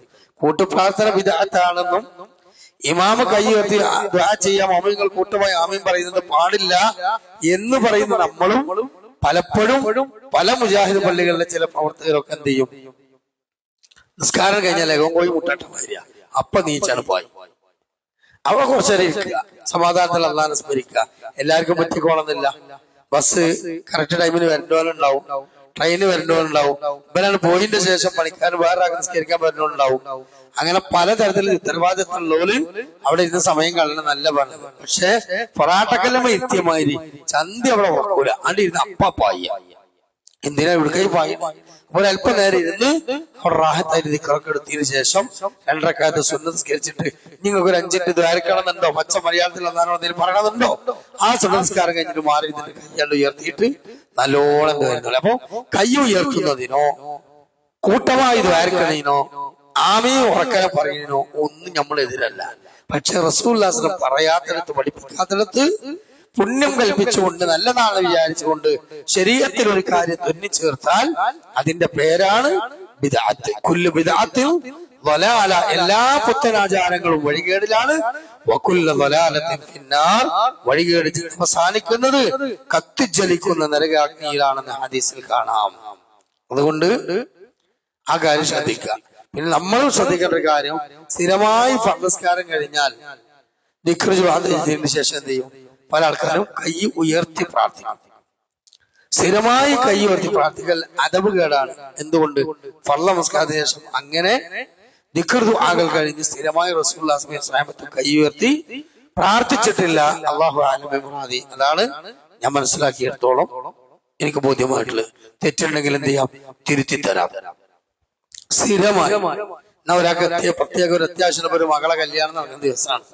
ബാപ്പ എന്ത് ചെയ്തു? നിസ്കരിക്കാൻ വേണ്ടി വന്നു. നമസ്കാരം കഴിഞ്ഞു ഉടനെ ദിക്ർ കഴിഞ്ഞാൽ അല്ലാഹു കല്യാണ നിക്കാഹ് നടക്കാൻ പോകും, റാഹത്താക്കി തരണം, ഭക്ഷണമൊന്നും ആൾക്കാർക്ക് തയ്യാത്ത ബുദ്ധിമുട്ടുണ്ടാകരുത്, ചീത്ത പേരൊന്നും ഇല്ലാതെ മട്ടം പോലെ ആകണം എന്ന് അയാളൊന്ന് കയ്യുയർത്തിയായിരുന്നാൽ അയാൾ വിദേഹത്ത് ചെയ്തോ? ഇല്ല. അദബ് ചെയ്തോ? ഇല്ല. പക്ഷെ സ്ഥിരമായി ഫർള് നിസ്കാരം കഴിഞ്ഞിട്ട് നമ്മുടെ നാട്ടിൽ കൂട്ടുപ്രാർത്ഥന നടക്കണ പോലെ നമ്മളെ ചില ആൾക്കാർ സ്ഥിരമായിട്ട് നിസ്കാരം കഴിഞ്ഞാൽ അപ്പണ്ണി കയ്യുയർത്തിച്ചു. അത് അദബ് കേടായ ഉലമാക്കൾ പറഞ്ഞിട്ടുണ്ട്. ഞങ്ങളെ കഴിഞ്ഞ് സുന്നത്ത് നിസ്കരിച്ചിട്ട് കൈ ഉയർത്തിയോ? എത്ര എന്ന് വിചാരിച്ചോളി, സുന്നത്താണ്, അദബ് കേടല്ല. അപ്പൊ ഈ വ്യത്യാസം മനസ്സിലാക്കാൻ വേണ്ടിയാണ് ഞാൻ അങ്ങനെ പ്രത്യേകം തന്നെ പറഞ്ഞിട്ടുള്ളത് എന്ന് ഓർമ്മപ്പെടുത്തുകയാണ്. ഇനി കിതാബുൽ ഉമ്മ്, അതേപോലെ തന്നെ അശറത്ത് കുത്തുബ്, 10 പള്ളി ദർസിൽ വന്ന 10 കിതാബ്. കിതാബുൽ മഹല്ലി, അതും പള്ളി ദർസിൽ വന്ന മറ്റൊരു കിതാബാണ്. മഹല്ലി അംദ, അതും പള്ളി ദർസിൽ വന്നൊരു കിതാബാണ്. ഫത്ഹുൽ മുഈൻ, സയ്യിദ് മഖ്ദൂമിന്റെ ഈ കിതാബ്. ഇങ്ങനെയുള്ള കിതാബുകളിലൊക്കെ എന്ത് ചെയ്യുന്നുണ്ട്? നമസ്കാര ശേഷം റസൂലുള്ളാഹി സ്വല്ലല്ലാഹു അലൈഹി വസല്ലം ഈ സലാം ചൊല്ലി തസ്ബീഹ് ചൊല്ലി അവിടെ നിന്ന് എഴുന്നേറ്റ് മാറി നിൽക്കും എന്നും പറയുന്ന ഹദീസാണത്. അല്ലാതെ അവിടെ നിന്ന് റസൂലുള്ളാഹി സ്വല്ലല്ലാഹു അലൈഹി വസല്ലം കൂട്ടമായി സഹാബത്തിന് ആമീൻ പറയാൻ രൂപത്തിൽ കൈയുയർത്തി ദുആ ചെയ്യുമെന്നതില്ല. മാത്രമല്ല നിഹായ എന്ന് പറയുന്ന പള്ളി ദർസിൽ ഓതുന്ന ഷാഫി മദ്ഹബിലെ കിതാബിന്റെ 1-ാം വാള്യം 110-ലും അതേപോലെ തന്നെ 1-ാം വാള്യം 415-ാമത്തെ പേജിലുമൊക്കെ, അഥവാ കിതാബുൽ ഉമ്മിലെ 1-ാം വാള്യം 110-ലും നിഹായ 1-ാം വാള്യം 415-ലൊക്കെ പറയുന്നത് എന്താണ്? വൽ അഫ്ളൽ ഇമാമു ഇദാ സല്ലമ അൻ യഖൂമ മിൻ മുസല്ലാഹു അഖിബ സലാമഹു ഇദാ ലം യകുൻ ഖൽഫഹു നിസാഉ.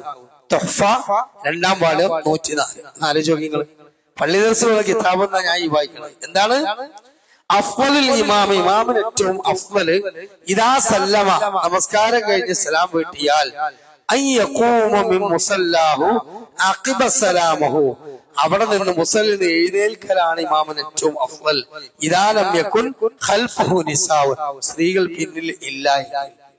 എന്നാൽ അവിടെ കുട്ടികൾക്ക് പിന്നിൽ സ്ത്രീകൾ വന്ന് നിസ്കരിക്കുന്നില്ലെങ്കിൽ നിസ്കാരം കഴിഞ്ഞ ഉടനെ എന്ത് ചെയ്യണം? എഴുന്നേൽക്കലാണ് അഫ്വൽ. ഇല്ലെങ്കിൽ ഓല് നീച്ചു പോണത് വരെ നിൽക്കാം, അത് കഴിഞ്ഞാൽ എഴുന്നേൽക്കണം അഫ്വൽ. അവിടെ ഇരുന്ന് ഈ പറഞ്ഞ റെഡിമെയ്ഡ് ദ്വാരക്കയും പാവപ്പെട്ട മൗമൂമികളെ കൊണ്ട് റെഡിമെയ്ഡായ ആമീൻ പറയിപ്പിക്കുകയും ചെയ്യുന്ന സിസ്റ്റം പാടില്ല. അത് ബിദ്അത്താണ്. ഉലമാക്കൾ വ്യക്തമായി കൊണ്ട് തന്നെ അത് പറഞ്ഞു തന്നിട്ടുണ്ട്, പഠിപ്പിച്ചു തന്നിട്ടുണ്ട് എന്ന് ഓർമ്മപ്പെടുത്തുകയാണ്. ഇനി വളരെ ഗൗരവത്തോടു കൂടി നമ്മൾ മനസ്സിലാക്കേണ്ട മറ്റൊരു കർമ്മശാസ്ത്രപരമായ വിഷയമാണ് എന്ത്? സുബ്ഹിക്ക് മാത്രമായി നിർവഹിക്കപ്പെടുന്ന ഖുനൂത്ത്. 4 മദ്ഹബിലും മുസ്ലിം ലോകത്തും അതിശക്തമായ അഭിപ്രായ വ്യത്യാസം നിലനിൽക്കുന്ന ഒരു വിഷയമാണ്. ഇത് മുത്തലക്കൻ ബിദ്അത്താണ്, പൂർണ്ണമായി ബിദ്അത്താണ് എന്ന് പറയുന്ന ചില പണ്ഡിതന്മാരുണ്ട്. അല്ല, ശറഇൽ വലാലത്തു ഫിന്നാർ എന്ന് പറഞ്ഞ ബിദ്അത്ത് അല്ല. എന്നാൽ അത് പിൽക്കാലത്ത് കടന്നു വന്ന ഒരു കാര്യമാണ്. അതുകൊണ്ട് തന്നെ സുബ്ഹിക്ക് മാത്രമായിട്ടുള്ള ഖുനൂത്ത് അത് ഒഴിവാക്കലാണ് ഏറ്റവും അഫ്വൽ, ഏറ്റവും നല്ല രീതി. അതുകൊണ്ട് തന്നെ അത് നിർവഹിക്കാതെ ഒരാൾ നിസ്കരിക്കലാണ് സുബ്ഹിക്ക് ഏറ്റവും അഫ്വലായ നമസ്കാരം. എന്നാൽ ഒരാൾ ഖുനൂത്ത് നിർവഹിച്ചു എന്നതുകൊണ്ട് അയാൾ ബിദ്അത്തുകാരനാണ്, വലാലത്ത് പിന്നെ നരകത്ത് പോകുന്ന ഒരാളാണെന്ന് പറയരുത് എന്നും അഭിപ്രായം. ഇങ്ങനെ 3 അഭിപ്രായ വ്യത്യാസം ഈ വിഷയത്തിലുണ്ട്. ഇൻഷാ അല്ലാഹ് നമുക്ക് ഈ വിഷയത്തിൽ ഏറ്റവും പ്രാമാണികമായത് ഏതാണെന്ന് നോക്കുകയും അതിനെ സ്വീകരിക്കാൻ നമ്മൾ തയ്യാറാവുകയും ചെയ്യാം. കാരണം എന്താ? 39-ാം അധ്യായം സൂറത്ത് സുമറിന്റെ 17-ാമത്തെ ആയത്തിന്റെ അവസാനത്തിലും 18-ാമത്തെ ആയത്ത് മുഴുവനായിട്ട് നമ്മൾ നോക്കി നോക്കണം. ഇതിൽ അല്ലാഹു തആല പറഞ്ഞിട്ടുണ്ട്, ഫബശ്ശിർ ഇബാദ്, എന്റെ മുഅ്മിനീങ്ങളായ അടിമകൾക്ക് നബിയെ താങ്കൾ സന്തോഷവാർത്ത അറിയിച്ചുകൊള്ളുക. ആരാണ് യഥാർത്ഥ മുഅ്മിനീങ്ങളായ അല്ലാഹ് സന്തോഷവാർത്ത അറിയിച്ച അടിമകൾ? 18-ാമത്തെ ആയത്തിൽ അല്ലാഹ് പറയുന്നു, അല്ലദീന, അവരൊരു കൂട്ടരാണ്, യസ്തമിഊനൽ ഖൗല, അവരെ പ്രമാണങ്ങളിൽ പഠിപ്പിച്ചിട്ടുള്ള ഖുർആൻ കൊണ്ടും സ്വഹീഹായ ഹദീസ് കൊണ്ടും സ്ഥിരപ്പെട്ടു വന്ന ഇജ്മാ കൊണ്ടും വ്യക്തമായ ഖിയാസ് കൊണ്ടും അഹ്ലുസുന്ന വൽ ജമാഅയുടെ ആ പ്രമാണങ്ങൾ പറഞ്ഞ കാര്യങ്ങൾ എന്താണോ അത് വ്യക്തമായി അവർ കേൾക്കുകയും ആ ഏറ്റവും നല്ല പ്രമാണത്തിൽ കൃത്യമായി തെളിഞ്ഞു വന്ന വിശ്വാസമില്ലാത്ത, സംശയമില്ലാത്ത, അഭിപ്രായ വ്യത്യാസങ്ങൾ നിലനിൽക്കാത്ത ആ കാര്യത്തെ അവർ സ്വീകരിക്കുകയും ചെയ്യും.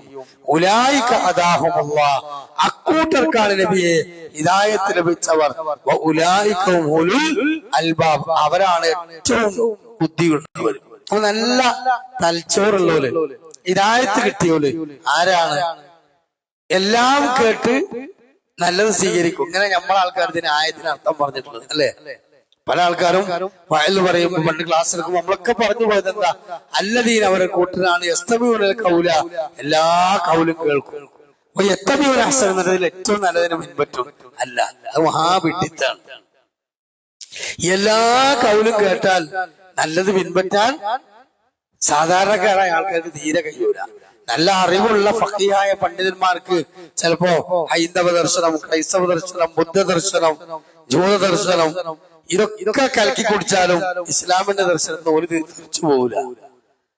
അതേപോലെ തന്നെ നിരീശ്വരവാദികളുടെ പ്രസംഗം, വിദ്യാർത്ഥികാര പ്രസംഗം, അല്ലേ, കണ്ണ് കണ്ട ഈ പറഞ്ഞ സൂഫിയാളെ പ്രസംഗം, ത്വരീഖത്തുകാരുടെ പ്രസംഗം, ഇതൊക്കെ കേട്ടിട്ട് അങ്ങനെ ഏറ്റവും നല്ലത് ഇത് ഗുരുവട്ടു. പിന്നെ ത്വരീഖത്തുകാർ കുറച്ച് പറഞ്ഞു, എന്നാ ഇത് നല്ലത് എടുക്കുക, തബ്ലീഗുകാർ കുറച്ച് പറഞ്ഞു ഇത് നല്ല എടുക്കുക, സമസ്തക്കാർ പറഞ്ഞു ഇത് നല്ല എടുക്കുക, വിചാരികൾ പറഞ്ഞു ഇത്, അങ്ങനെ എല്ലാത്തിലും നല്ല എടുത്തുകൊണ്ട് പിൻപറ്റുന്നവർക്ക് ബുദ്ധിയുണ്ട്, ഹിദായത്തിന്റെ നല്ല അള്ളാഹ്. അല്ലദീന യഥാർത്ഥ മുഅ്മിനുകൾ യത്തബിഊന അഹ്സനഹു, അഹ്സനായതിനെ പിൻപറ്റും. ഏതാ അഹ്സൻ? ഹസൻ ഏതാ? ഖൈറുൽ കലാമി കലാമുല്ലാഹ്, കാര്യങ്ങൾ വെച്ച് ഏറ്റവും നല്ല വാക്ക് അള്ളാന്റെ വാക്ക്. വഖൈറുൽ ഹദീ ഹദീ മുഹമ്മദിൻ സ്വല്ലല്ലാഹു അലൈഹി വസല്ലം, ഏറ്റവും നല്ല ചര്യ അള്ളാഹുവിന്റെ റസൂലിന്റെ ചര്യ. അല്ലാതെ എല്ലാം കേട്ട് നല്ല പിൻപറ്റല്ല, പ്രമാണങ്ങളിലുള്ളത് കേൾക്കുകയും ആ പ്രമാണത്തിൽ വന്ന ഏറ്റവും നല്ലതിനെ അവർ ഫോളോ ചെയ്യുകയും ചെയ്യും. അവരാണ് ഹിദായത്തുകാരൻ. അപ്പൊ ആ ഹിദായത്തിന്റെ അഹ്ലുകാരിൽ നമ്മൾ പെടാൻ വേണ്ടിയും കാര്യങ്ങൾ കൃത്യമായി മനസ്സിലാക്കാൻ വേണ്ടിയും കർമ്മശാസ്ത്ര മസാലകളിലെ സുബ്ഹിക്ക് മാത്രമായി നിർവഹിക്കുന്ന ഖുനൂത്തും നാസിലത്തിന്റെ ഖുനൂത്തും വിത്തറിലെ ഖുനൂത്തും ഇത് ഇൻഷാ അല്ലാഹ് വേർതിരിച്ച് നമ്മൾ ഒന്ന് പഠിക്കുന്നു വേണം. ഇൻഷാ അല്ലാഹ് ഖുനൂത്ത് എന്ന വിഷയത്തെ സംബന്ധിച്ച് നമ്മൾ മനസ്സിലാക്കേണ്ടത്, ഖുനൂത്ത് ഓതാതെ സുബ്ഹി നമസ്കരിച്ചാൽ ആ നമസ്കാരം സ്വീകരിക്കുകയില്ല എന്നാണ് പല സമസ്തക്കാരായ സാധാരണക്കാരും വിശ്വസിച്ചിട്ടുള്ളത്. അതുകൊണ്ട് തന്നെ ഖുനൂത്ത് നിർവഹിക്കാത്തൊരു ഇമാമിന്റെ പിന്നിലാണ് അഥവാ ഒരു ശാഫി മദ്ഹബുകാരനായ ഖുനൂത്ത് ഓതുന്നവൻ നിസ്കരിക്കണമെങ്കിൽ ഇമാം റുകൂഇൽ നിന്ന് എഴുന്നേറ്റ് ഈ അത്തിദാലിൽ നിന്ന് സുജൂദിലേക്ക് പോകുന്നതിന്റെ കുറഞ്ഞ സമയം, ആ സമയത്ത് അല്ലാഹു അദ്നി ബിമൻ അദൈത് വഅഫി ബിമൻ അഫൈത് വതവല്ലി ബിമൻ തവല്ലൈത് വബാരിക് ലഹു ബിമാ അതൈത് എന്നെങ്കിലും പറഞ്ഞിട്ട് എന്ത് ചെയ്യണം? വേഗം ഇമാമിന്റെ കൂടെ സൂചിപ്പിക്കണം. അപ്പൊ ഇമാമ് ഖുനൂത്ത് ഓതാത്ത ഇമാമാണെങ്കിൽ പോലും ശാഫി മദ്ഹബുകാരനുള്ള കൽപ്പന എന്താണ്? റുകൂലിന് ഇമാം എഴുന്നേറ്റ് സുജൂദിക്ക് പോണതിന് മുമ്പ് കിട്ടുന്ന ഗ്യാപ്പിൽ ഒരു വരിയെങ്കിലും ചൊല്ലിയിട്ട് എന്ത് ചെയ്യണം? സുജൂദിക്ക് പോണം. ഇനി ഖുനൂത്ത് സുബ്ഹിക്ക് ഓതുന്നത് മറന്നാൽ, നിസ്കാരം തെറ്റിയാൽ എന്ത് ചെയ്യണം? സഹവിന്റെ സുജൂദ് ചെയ്യണം. അതുപോലെ സഹവിന്റെ സുജൂദ് ചെയ്യണം എന്ന് വരെ ശാഫി മദ്ഹബ് പഠിപ്പിക്കുന്നു. ഇതിന് വല്ല അടിസ്ഥാനമുണ്ടോ? ഇങ്ങനൊക്കെ പാടെ ഭാരം ചുമന്ന് കെട്ടിക്കുടുങ്ങി ഇറങ്ങാറാണ്ട അവസ്ഥ ഉണ്ടോ? ഇല്ല. വമാ ജഅല അലൈക്കും ഫിദ്ദീനി മിൻ ഹറജ്, അള്ളാഹു നിങ്ങൾക്ക് നൽകിയ ദീൻ എന്നത് ഭാരമില്ലാത്ത വളരെ ലളിതമായ മതമാണ്. മില്ലത അബീക്കും ഇബ്രാഹിമ വസമ്മാകുമുൽ മുസ്ലിമീൻ, അള്ളാഹുവിന് കീഴടങ്ങി ജീവിച്ച ഇബ്രാഹിം നബിയുടെ മില്ലത്താണ് ഇസ്ലാം. അപ്പൊ ആ ഇസ്ലാം ദീനിൽ എന്തില്ല? കെട്ടിക്കൊടുക്കില്ല, അന്ധവിശ്വാസങ്ങളില്ല, അനാചാരങ്ങളുടെ ഭാണ്ഡമില്ല, ഭാരങ്ങളൊന്നുമില്ല, ലളിത സുന്ദരമാണ്. അതുകൊണ്ട് തന്നെ വസ്വാസില്ലാതെ ആശയക്കുഴപ്പത്തിലേക്ക് പോകാതെ ഇത്തിബാ ചെയ്തുകൊണ്ട് ഈ വിഷയത്തിൽ സുന്നത്ത് മുറുകെ പിടിച്ച് ജീവിക്കുമ്പോൾ ഒരിക്കലും ഈ പറഞ്ഞ 3 കൺസെപ്റ്റ് നമുക്ക് സ്വീകരിക്കേണ്ടതില്ല. ഇത് അഥവാ ശാഫി മദ്ഹബ് പറഞ്ഞ സുബ്ഹിക്ക് നിർബന്ധമായി ഖുനൂത്ത് ഓതണം, അല്ലാത്തതുകൊണ്ട് സുബ്ഹി സ്വീകരിക്കൂല എന്ന ബേജാറില്ല. സുബ്ഹിക്ക് ഖുനൂത്ത് ഓതാൻ പറഞ്ഞാൽ സഹ്വിന്റെ സുജൂദ് ചെയ്യണം എന്ന് പറഞ്ഞ ബേജാറുമില്ല. സുബ്ഹിക്ക് ഖുനൂത്ത് ഓതാതെ നിർവഹിക്കുന്ന ഇമാമാണെങ്കിൽ ഇഅ്തിദാലിലേക്ക് സുജൂദിലേക്ക് പോകുന്നതിന് മുമ്പ് ഒറ്റക്കെങ്കിലും ഓൻ എന്ത് ചെയ്യണം? അതിന്റെ ആദ്യ വചനങ്ങൾ ഉച്ചരിച്ച് പോണം എന്ന് പറയുന്ന ഇടങ്ങേറും ഇല്ല. കാരണം എന്താ? ഈ വിഷയത്തിലുള്ള തെളിവുകൾ പരിശോധിച്ചാൽ നമുക്ക് മനസ്സിലാകും. കേട്ടോളൂ, എന്താണ് നബി സല്ലല്ലാഹു അലൈഹി വസല്ലമയുടെ ഖുനൂത്തുമായി ബന്ധപ്പെട്ട സംഭവം? ഖുനൂത്ത് എന്ന സംഗതി തന്നെ ഇസ്ലാമിൽ ഇല്ലാന്നാണോ? അല്ല, ഉണ്ട്. ഖുനൂത്തിന്റെ തുടക്കം എവിടുന്നാണ്? അത് എന്തിന്റെ ഭാഗമായിട്ട് റസൂലുള്ളാഹി സ്വല്ലല്ലാഹു അലൈഹി വസല്ലം തുടങ്ങി വെച്ചത്? അത് നമുക്ക് കാണാൻ കഴിയും. ബിഅർമഊന എന്ന് പറയുന്ന ഒരു സംഭവം ഇസ്ലാമിക ലോകത്തുണ്ടായി. അഥവാ റസൂലുള്ളാഹി സ്വല്ലല്ലാഹു അലൈഹി വസല്ലം പ്രബോധനം നിർവഹിക്കുന്ന ആദ്യ കാലഘട്ടങ്ങളിൽ വളരെ കുറഞ്ഞ സഹാബികൾ മാത്രമാണ് ഉള്ളത്. ഇസ്ലാം സ്വീകരിച്ചവർ കുറച്ചേ ഉള്ളൂ. ആ കുറച്ച് ആളുകൾ തന്നെ അന്ന് ഇറങ്ങിയ ഖുർആനൊക്കെ മനഃപ്പാഠമാക്കിയ നല്ല ഖുറാകളായിരുന്നു, നല്ല ഹിഫ്ളുള്ളവരായിരുന്നു. അപ്പൊ ആ ഹിഫ്ളുള്ള, നല്ല ശ്രദ്ധിക്കണോ എന്താണ് ഖുനൂത്ത് തുടങ്ങിയത് അവിടെ പറയുന്നത്. ആ ഹിഫ്ളുള്ള നല്ല പ്രധാനപ്പെട്ട ഏകദേശം 40ഓളം വരുന്ന ഖുറാഇകൾ, അതോ 60ഓ 40 70 എന്നും പറയുന്നുണ്ട്. ഇൻഷാ അല്ലാഹ് നമുക്ക് വേണമെങ്കിൽ അത് ഹദീസിൽ പരിശോധിച്ചാൽ. അപ്പൊ സംഭവത്തിൽ റസൂലുള്ളാഹി സ്വല്ലല്ലാഹു അലൈഹി വസല്ലം അരികിലേക്ക് ജൂതന്മാരിൽപ്പെട്ട ചില ഗോത്രങ്ങൾ വന്നുകൊണ്ട് അവര് പറഞ്ഞു, എന്ത് നബിയെ, ഞങ്ങളുടെ നാട്ടിൽ കുറെ ആളുകള് ഇസ്ലാം സ്വീകരിക്കാൻ തയ്യാറായി നിൽക്കുന്നുണ്ട്. അതുകൊണ്ട് അവർക്ക് ഖുർആൻ പറഞ്ഞു കൊടുക്കാൻ, ഇസ്ലാം പറഞ്ഞു കൊടുക്കാൻ ഞങ്ങൾക്ക് കുറച്ചെന്ത് ചെയ്യാം, നിങ്ങളുടെ അനുചരന്മാരെ പറഞ്ഞയച്ചു തരണം എന്ന് പറഞ്ഞു.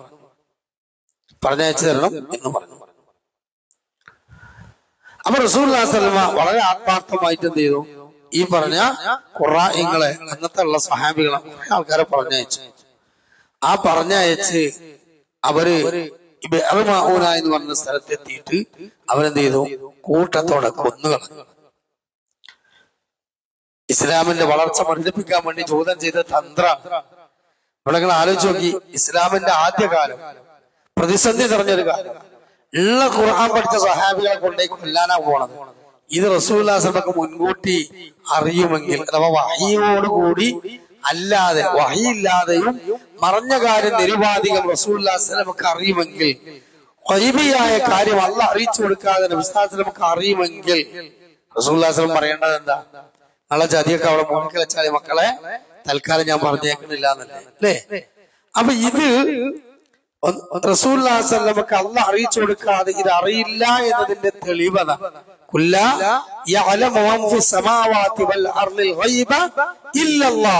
ആകാശഭൂമികൾ അല്ലാഹു അല്ലാതെ എന്തില്ല, സാക്ഷാൽ ഗൈബ് അറിയുന്നവൻ ആരുമില്ല, അല്ലാഹ് മാത്രമേ അറിയുള്ളൂ. ഇല്ലാ മനിൽ തഅല്ലാഹു റസൂൽ, അല്ലാഹ് തെരഞ്ഞെടുത്ത റസൂലുമാർക്ക് വഹീ കൊടുക്കും പറയും. ഇവിടെ അള്ളാഹുവിന്റെ റസൂൽ അപ്പൊ വഹീയില്ലാത്തോണ്ട് റസൂലുള്ളാഹി സ്വല്ലല്ലാഹു അലൈഹി വസല്ലം വിട്ടുകൊടുത്തു, അവര് ചതിച്ചു കൊന്നു. ഈ സംഭവത്തിന് ശേഷം നബി സല്ലല്ലാഹു അലൈഹി വസല്ലം ഇത് വഹീയിലൂടെ അല്ലാഹു തആല അറിയിച്ചു കൊടുത്തപ്പോൾ സ്വഹാബികൾ പറയുകയാണ്, എന്ത്, ഫമാ റഅയ്നുഹു ഹസിന ഖുസ്നൻ ഖത്തു അശദ്ദു മിൻഹു. നബി സല്ലല്ലാഹു അലൈഹി വസല്ലം അങ്ങേറ്റം ദുഃഖിച്ചു എന്ന് മാത്രമല്ല, ഇത്രത്തോളം റസൂലുള്ളാഹി സ്വല്ലല്ലാഹു അലൈഹി വസല്ലമക്ക് ഹൃദയത്തിൽ വേദനയും ദുഃഖവും ഉണ്ടായ മറ്റൊരു സംഭവം ഞങ്ങൾക്ക് വേറെ കണ്ടിട്ടില്ല. അങ്ങനെ നബി സല്ലല്ലാഹു അലൈഹി വസല്ലമ 5 വഖ്തിലും നബി സല്ലല്ലാഹു അലൈഹി വസല്ലം എന്ത് ചെയ്തു, പേരെടുത്തുകൊണ്ട് ഈ ജൂത ഗോത്രങ്ങൾക്കും ചില വ്യക്തികളുടെ പേരും എടുത്തുകൊണ്ട് റസൂലുള്ളാഹി സ്വല്ലല്ലാഹു അലൈഹി വസല്ലം എന്ത് ചെയ്തു, ഖുനൂത്ത് നിർവഹിച്ചു. 5 വഖ്തിലും. എത്ര? സുബഹിക്ക് മാത്രമല്ല, 5 വഖ്ത്, സുബഹി, ളുഹർ, അസ്ർ, മഗ്രിബ്, ഇശാ, 5 വഖ്ത്.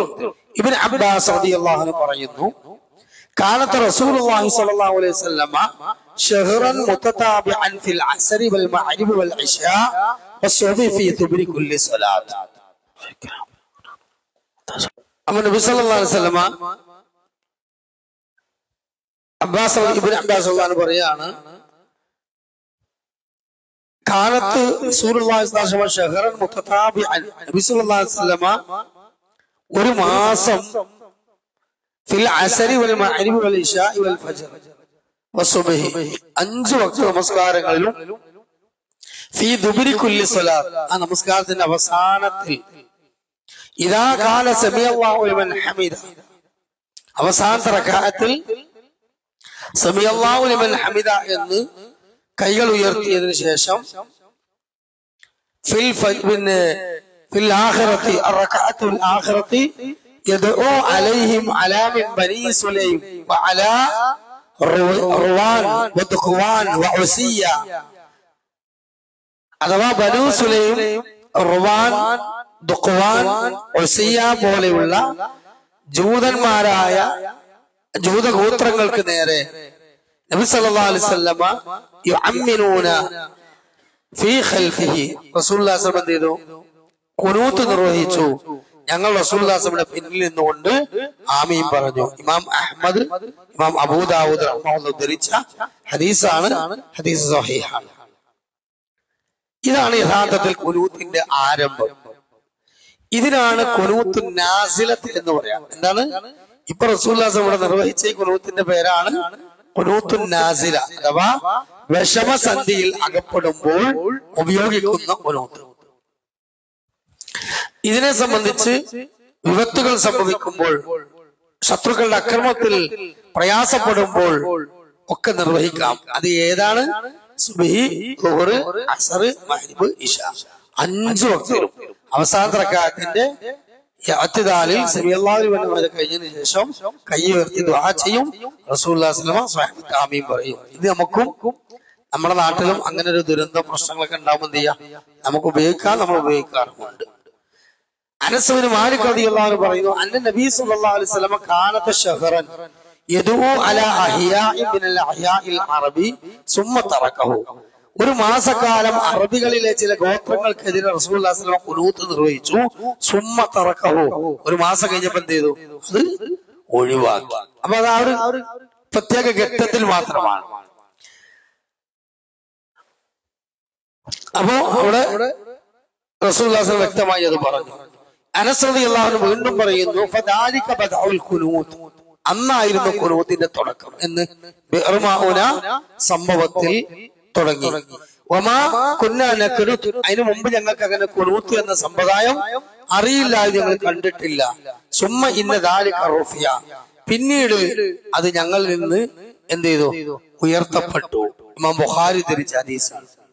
അപ്പൊ ഒരു മാസക്കാർ റസൂലുള്ളാഹി സ്വല്ലല്ലാഹു അലൈഹി വസല്ലം ഇന്നാലിന്ന ഗോത്രങ്ങൾക്ക് ഓതിയെന്നും സുമ്മ തറക്കവും പിന്നെ ഉപേക്ഷിച്ചു എന്നും അത് ഇതിനു മുമ്പ് ഞങ്ങൾക്ക് ഖുനൂത്ത് അറിയില്ലായിരുന്നു എന്നും ഇത് പിന്നീട് സുമ്മ ഇന്ന ദാലിക റുഫിയ, അത് ഉയർത്തപ്പെട്ടു എന്നും പറഞ്ഞു.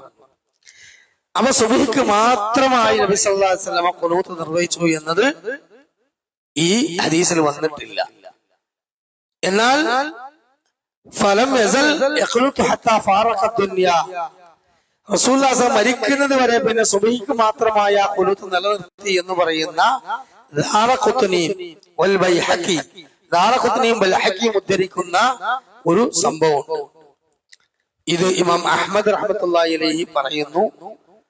അബൂ ജഅഫർ അൽ ഫറാസി എന്ന് പറയുന്ന ഒരു വ്യക്തി ഹദീസിലുണ്ട്. ഇയാൾ ലൈസൽ ഖബീ, അയാൾ അത്ര പ്രബലനല്ല. ഹദീസ് ഉദ്ധരിക്കുന്നിടത്ത് അത്ര പ്രബലനല്ലാത്തത് കൊണ്ട് ആ ഹദീസ് ളുഅഫുണ്ട്.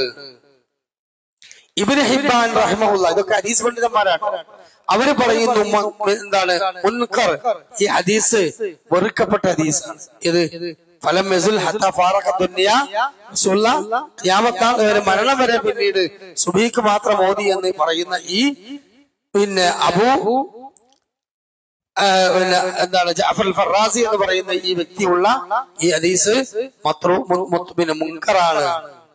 ഇബ്നു ഹജർ അസ്കലാനി റഹ്മത്തുള്ളാഹി അലൈഹി പറയുന്നുണ്ട്.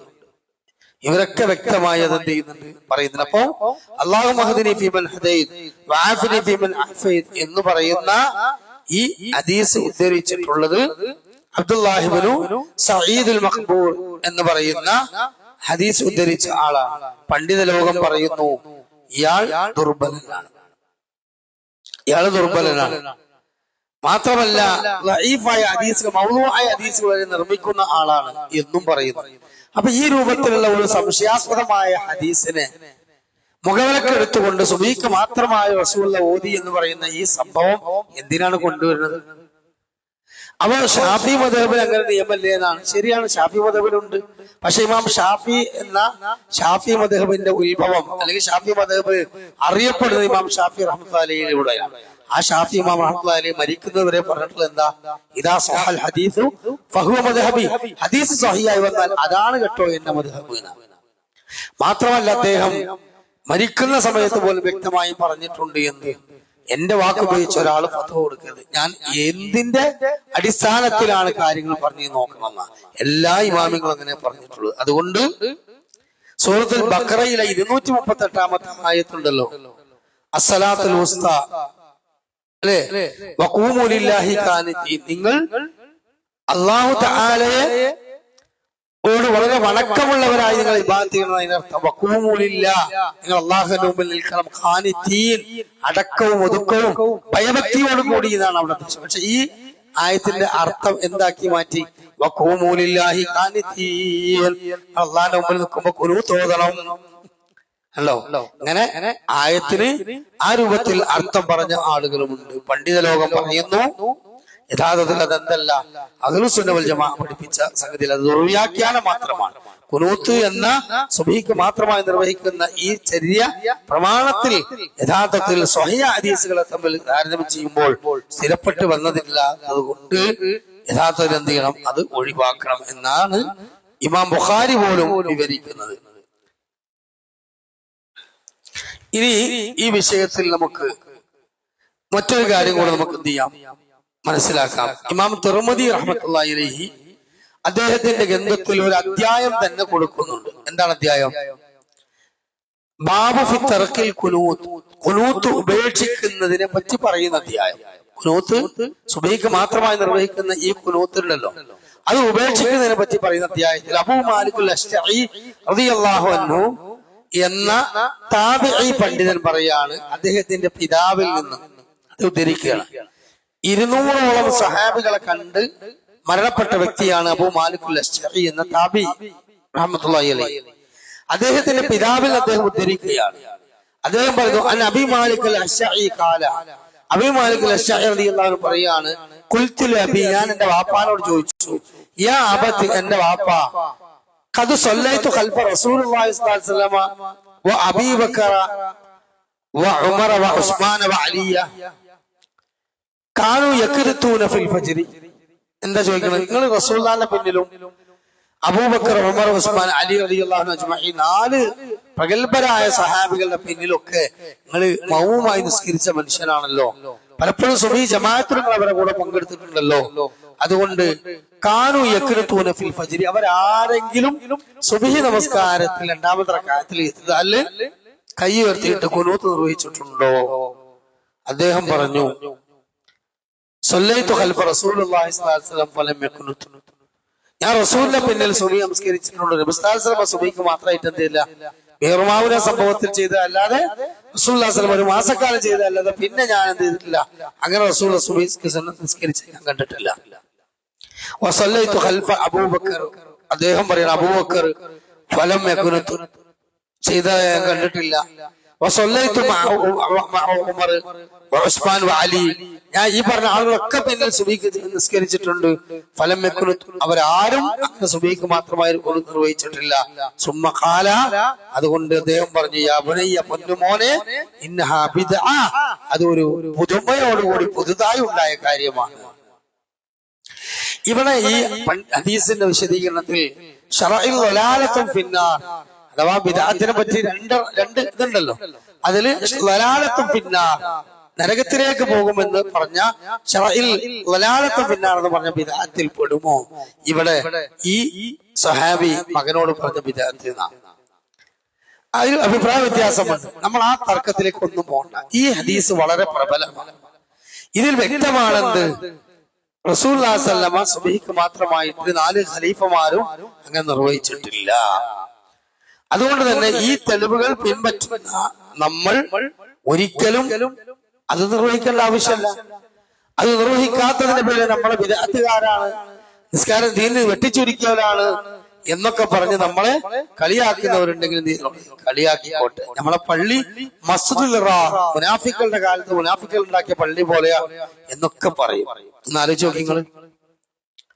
എന്നാൽ ഹനഫി മദ്ഹബിൽ എന്തില്ല, ഖുനൂത്ത് സുബഹിക്ക് ഇല്ല, ഉണ്ടോ? ഇല്ല. മാലിക്കി മദ്ഹബിലും ഇല്ല. എന്നാൽ ഷാഫി മദ്ഹബിലുണ്ട്. അപ്പൊ ഒരാള് ഹനഫി മദ്ഹബ് പ്രകാരം സുബഹിക്ക് ഖുനൂത്ത് ഒഴിവാക്കിയാൽ ഷാഫി മദ്ഹബിലെ സമസ്ത പള്ളിക്കാർക്ക് വല്ല കുഴപ്പമുണ്ടോ? ഇല്ല. ഒരു ഹനഫി മദ്ഹബുകാരൻ സമസ്ത പള്ളിയിൽ വന്ന് നിസ്കരിക്കാൻ ഷാഫി പള്ളി, അയാൾ സുബഹിക്ക് ഖുനൂത്ത് ഓതുന്നില്ല.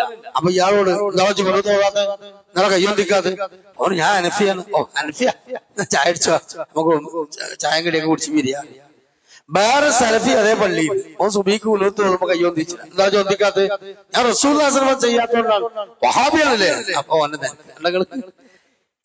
അബൂ ഹനീഫ ചെയ്തിട്ട്, അല്ലെങ്കിൽ ഷാഫി ഹനഫി മദ്ഹബുകാരനെ അതോടെ ചെയ്യാത്തതെന്ന് പറഞ്ഞാൽ ചായക്ക് കൊടുത്ത് പിരിച്ചു കൊടുക്കും. റസൂല് ചെയ്യാത്തോണ്ടാ ചെയ്യാത്തതാണ് നമ്മൾ നേർക്ക് കയറും. അപ്പൊ ഇതെന്താ കഥ? അറിവില്ലാത്തതുകൊണ്ട്. അപ്പൊ നബി സല്ലല്ലാഹു അലൈഹി വസല്ലമയുടെ സുന്നത്തിൽ അത് മാത്രമായി സ്ഥിരപ്പെട്ടു വന്നിട്ടില്ലാത്തത് കൊണ്ട് പ്രിയമുള്ള മുഅ്മിനീങ്ങളെ നമ്മൾ എന്ത് ചെയ്യണം? ആ കാര്യം ശ്രദ്ധിക്കണം. അത് നമ്മൾ നിർവഹിക്കേണ്ടതില്ല എന്ന് തന്നെയാണ് ഏറ്റവും പ്രബലമായി തന്നെ നമുക്ക് ആ വിഷയത്തിൽ മനസ്സിലാക്കാൻ കഴിയുന്നത്. അപ്പൊ ഷാഫി മദ്ഹബിലെ പ്രബലമായ അഭിപ്രായം നമ്മൾ പറഞ്ഞു, എന്ത്, സുബഹിക്ക് മാത്രം ഖുനൂത്ത് ഓതണം, അല്ലെങ്കിൽ സഹ്വിന്റെ സുജൂദ് ചെയ്യണം. ഇമാം ഓതാത്തവരാണെങ്കിൽ പോയി നമ്മൾ ഒപ്പിച്ചുകൊണ്ട് ഇത്ദാലിൽ വേഗം പോകണം. ഇതിനൊന്നും ഒരു തെളിവില്ല. സുബഹിക്ക് മാത്രമായി റസൂലുള്ളാഹി സ്വല്ലല്ലാഹു അലൈഹി വസല്ലം ചെയ്തു എന്ന് പറയുന്ന ഹദീസും ദുർബലതയുള്ളതായതുകൊണ്ട് ഏറ്റവും ക്ലിയർ ആയ രീതി ആ വിഷയത്തിൽ മഷ്ഹൂറായി വന്നതും പ്രബലമായിട്ടുള്ളതും എന്താണ്? സുബഹി നമസ്കാരത്തിന് മാത്രമായി നമ്മുടെ നാടുകളിൽ ലോകത്ത് പല ഭാഗത്ത് നടക്കുന്ന ഖുനൂത്തിൽ പങ്കെടുക്കാതിരിക്കുക എന്നുള്ളതാണ് ഏറ്റവും ഖൈർ. ഇനി അങ്ങനെ പള്ളിയിൽ നമ്മൾ കയറി നിൽക്കുക. അപ്പൊ നമ്മൾ എന്ത് ചെയ്താൽ മതി? നമ്മൾ കൈ തൂക്കിയിട്ടിരുന്നാൽ മതി. കൈ കെട്ടേണ്ട ആവശ്യമില്ല, കൈ പൊന്തിക്കേണ്ട ആവശ്യമില്ല. അത്ര വിഷയത്തിലുള്ളൂ. അല്ലാതെ ഇപ്പം വിദ്യാർത്ഥികാരനാണോ ഓന് പിന്നെ എന്താണ് റസൂലുള്ളാന്റെ പിന്നെ ദീനിൽ പുറത്തുപോയാളാണോ എന്ന് പറഞ്ഞ് തർക്കിക്കാൻ ആ വിഷയത്തിൽ നമ്മൾ ചെയ്യുന്നുണ്ട നിൽക്കേണ്ട ആവശ്യമില്ല എന്നാണ് പറയാനുള്ളത്. നമ്മുടെ മുമ്പിൽ പഠിപ്പിച്ചെന്ന ഖുർആൻ സുന്നത്ത് സഹാബത്തിന്റെ മാർഗം അതാണ് ഏറ്റവും പ്രബലമായത്. അത് കണ്ടുപിടിച്ച താബികളും നമുക്ക് കൈമാറി വന്നത് ലോകത്ത് പഠിപ്പിച്ചെന്ന ഇമാമിങ്ങളുണ്ട്. അവരെ നമ്മൾ അനുസരിക്കണം, ബഹുമാനിക്കണം. അവരെ കിതാബുകളും അവരെ ഇബാറത്തുകളും ഖൗലുകളും നമുക്ക് അംഗീകരിക്കേണ്ടതുണ്ട്. എന്നാൽ അവരുള്ള ബഹുമാനം നിലനിർത്തിക്കൊണ്ട് മാറ്റി വെക്കേണ്ടതുമുണ്ട്. അന്ധമായി അത് പിൻപറ്റാൻ പാടില്ല. അതുകൊണ്ട് ഹറമില് 21 നിസ്കരിക്കണില്ലേ, ഹറമില് 20 അറബിൽ നടക്കണില്ലേ, ഇതൊക്കെ പലരും ചോദിക്കാറുണ്ട്. നമ്മൾ റസൂലുള്ളാഹി സ്വല്ലല്ലാഹു അലൈഹി വസല്ലം നിങ്ങൾ മക്കത്ത് നോക്കൂ മദീനത്ത് നോക്കൂ എന്നല്ല പറഞ്ഞത്. അവിടെ ഭരണാധികാരികൾ വരുന്നതിനനുസരിച്ച് പരിഷ്കാരങ്ങളും സമ്പ്രദായങ്ങളും മാറി വരും. മറിച്ച് തറക്തുഫിക്കും അംറൈനി ലൻ തളില്ലു മാ തമസ്സക്തും ബിഹിമാ, നിങ്ങളുടെ മുമ്പിൽ ഖുർആനും സുന്നത്തുമാണ് ഞാൻ വിട്ടേച്ചു പോയത്, അല്ലാതെ മക്കി മദീന വിട്ടേച്ചു പോയി അവിടെ പറഞ്ഞിട്ടില്ല. അതുകൊണ്ട് മക്കത്ത് ചെരുപ്പ് കള്ളന്മാരും ഉണ്ട്, വാച്ച് കള്ളന്മാരും ഉണ്ട്, അവിടെ പലതരത്തിലുള്ള പെണ്ണുടിയന്മാരും ഒക്കെ ഉണ്ട്. ഹറമിന്റെ അടുത്തായതുകൊണ്ട് അതൊക്കെ ബഹുമാനിച്ച് അവിടെ നമുക്ക് അതൊക്കെ പറ്റുമെന്ന് പറയാൻ പറ്റില്ല. അപ്പൊ വിദഅത്തും ഉണ്ടാവും, മക്രുമായ കാര്യം ഉണ്ടാവും, സുന്നത്തിൽ പലാത്തതുണ്ടാവും, ഒക്കെ ഉണ്ടാവും. പക്ഷെ പൊതുവെ ബിലാദ് തൗഹീദിന്റെ നാട് ഹനഫി പിന്നെ മാലിക്കി മദ്ഹബാണ്. പിന്നെ ഇമാം അഹ്മദ് ഹംബൽ റഹ്മത്തുള്ളാഹി അലൈഹിയുടെ മദ്ഹബ് ആണ് ഫോളോ ചെയ്യുന്നത്. പക്ഷെ അവര് സലഫികളാണ്. അതുകൊണ്ട് തന്നെ മദ്ഹബിന്റെ ആ ഒരു അടിസ്ഥാനത്തിലുള്ള ചില പ്രശ്നങ്ങളൊക്കെ അവിടെ ഉണ്ടാകും. അത് നമ്മൾ അന്ധമായി പിൻപറ്റേണ്ട. അത് ഇനി ഇബ്നു തൈമിയ്യ പറഞ്ഞാലും ഇബ്നു മുഹമ്മദ് അബ്ദുൽ വഹാബ് പറഞ്ഞാലും ഷെയ്ഖ് ബിൻ ബാസ് പറഞ്ഞാലും ആലി ഷെയ്ഖ് പറഞ്ഞാലും അതേപോലെ ഏത് പണ്ഡിതൻ പറഞ്ഞാലും നമുക്കൊക്കെ അതിനേക്കാളും വലിയ പണ്ഡിതന്മാരല്ല ഇമാം ഷാഫിയും അബൂ ഹനീഫയും അതുപോലെ തന്നെ ഈ പണ്ഡിതന്മാരൊക്കെ ഇമാം നബവിയും ഒക്കെ. നമ്മൾ എത്ര കാര്യങ്ങൾ മദ്ഹബിൽ പെടാത്തത് നമ്മൾക്ക് പറ്റാത്തത് നമ്മൾ മാറ്റി വെച്ചിട്ടുണ്ട്. അതേപോലെ അവരുടെ ബഹുമാനം നിലനിർത്തി അവരെ വിമർശിക്കാനോ അവരൊക്കെ ഖുറാഫികളെ പോലെയാണെന്ന് പറയണമെന്ന് പറയാണ്ട, അതിക്കൊന്നും പോകണ്ട. ഏറ്റവും ഉചിതമായി നമ്മൾ എടുക്കുക. ഞാൻ ആമുഖത്തിൽ ഓതി വെച്ച ആയത്തിന്റെ അർത്ഥം പറഞ്ഞ് അവസാനിപ്പിക്കുക. യാ അയ്യുഹല്ലദീന ആമനൂ, സത്യവിശ്വാസികളെ, നിങ്ങൾ പൂർണ്ണമായി അല്ലാഹുവിന്റെ ദീനിലേക്ക് പ്രവേശിക്കുക. വലാ തത്തബിഉ ഖുതുവാതി ശൈത്താൻ, ശൈത്താന്റെ കാൽപാദങ്ങൾ പിൻപറ്റരുത്. രണ്ട് തോണിയിലും കാലിട്ടുകൊണ്ട് വൈനോമ കളിക്കണ്ട, ഉറച്ചു നിൽക്കുക. അല്ലാഹു തആല നമുക്ക് ഇസ്തിഖാമത്ത് നൽകുമാറാകട്ടെ.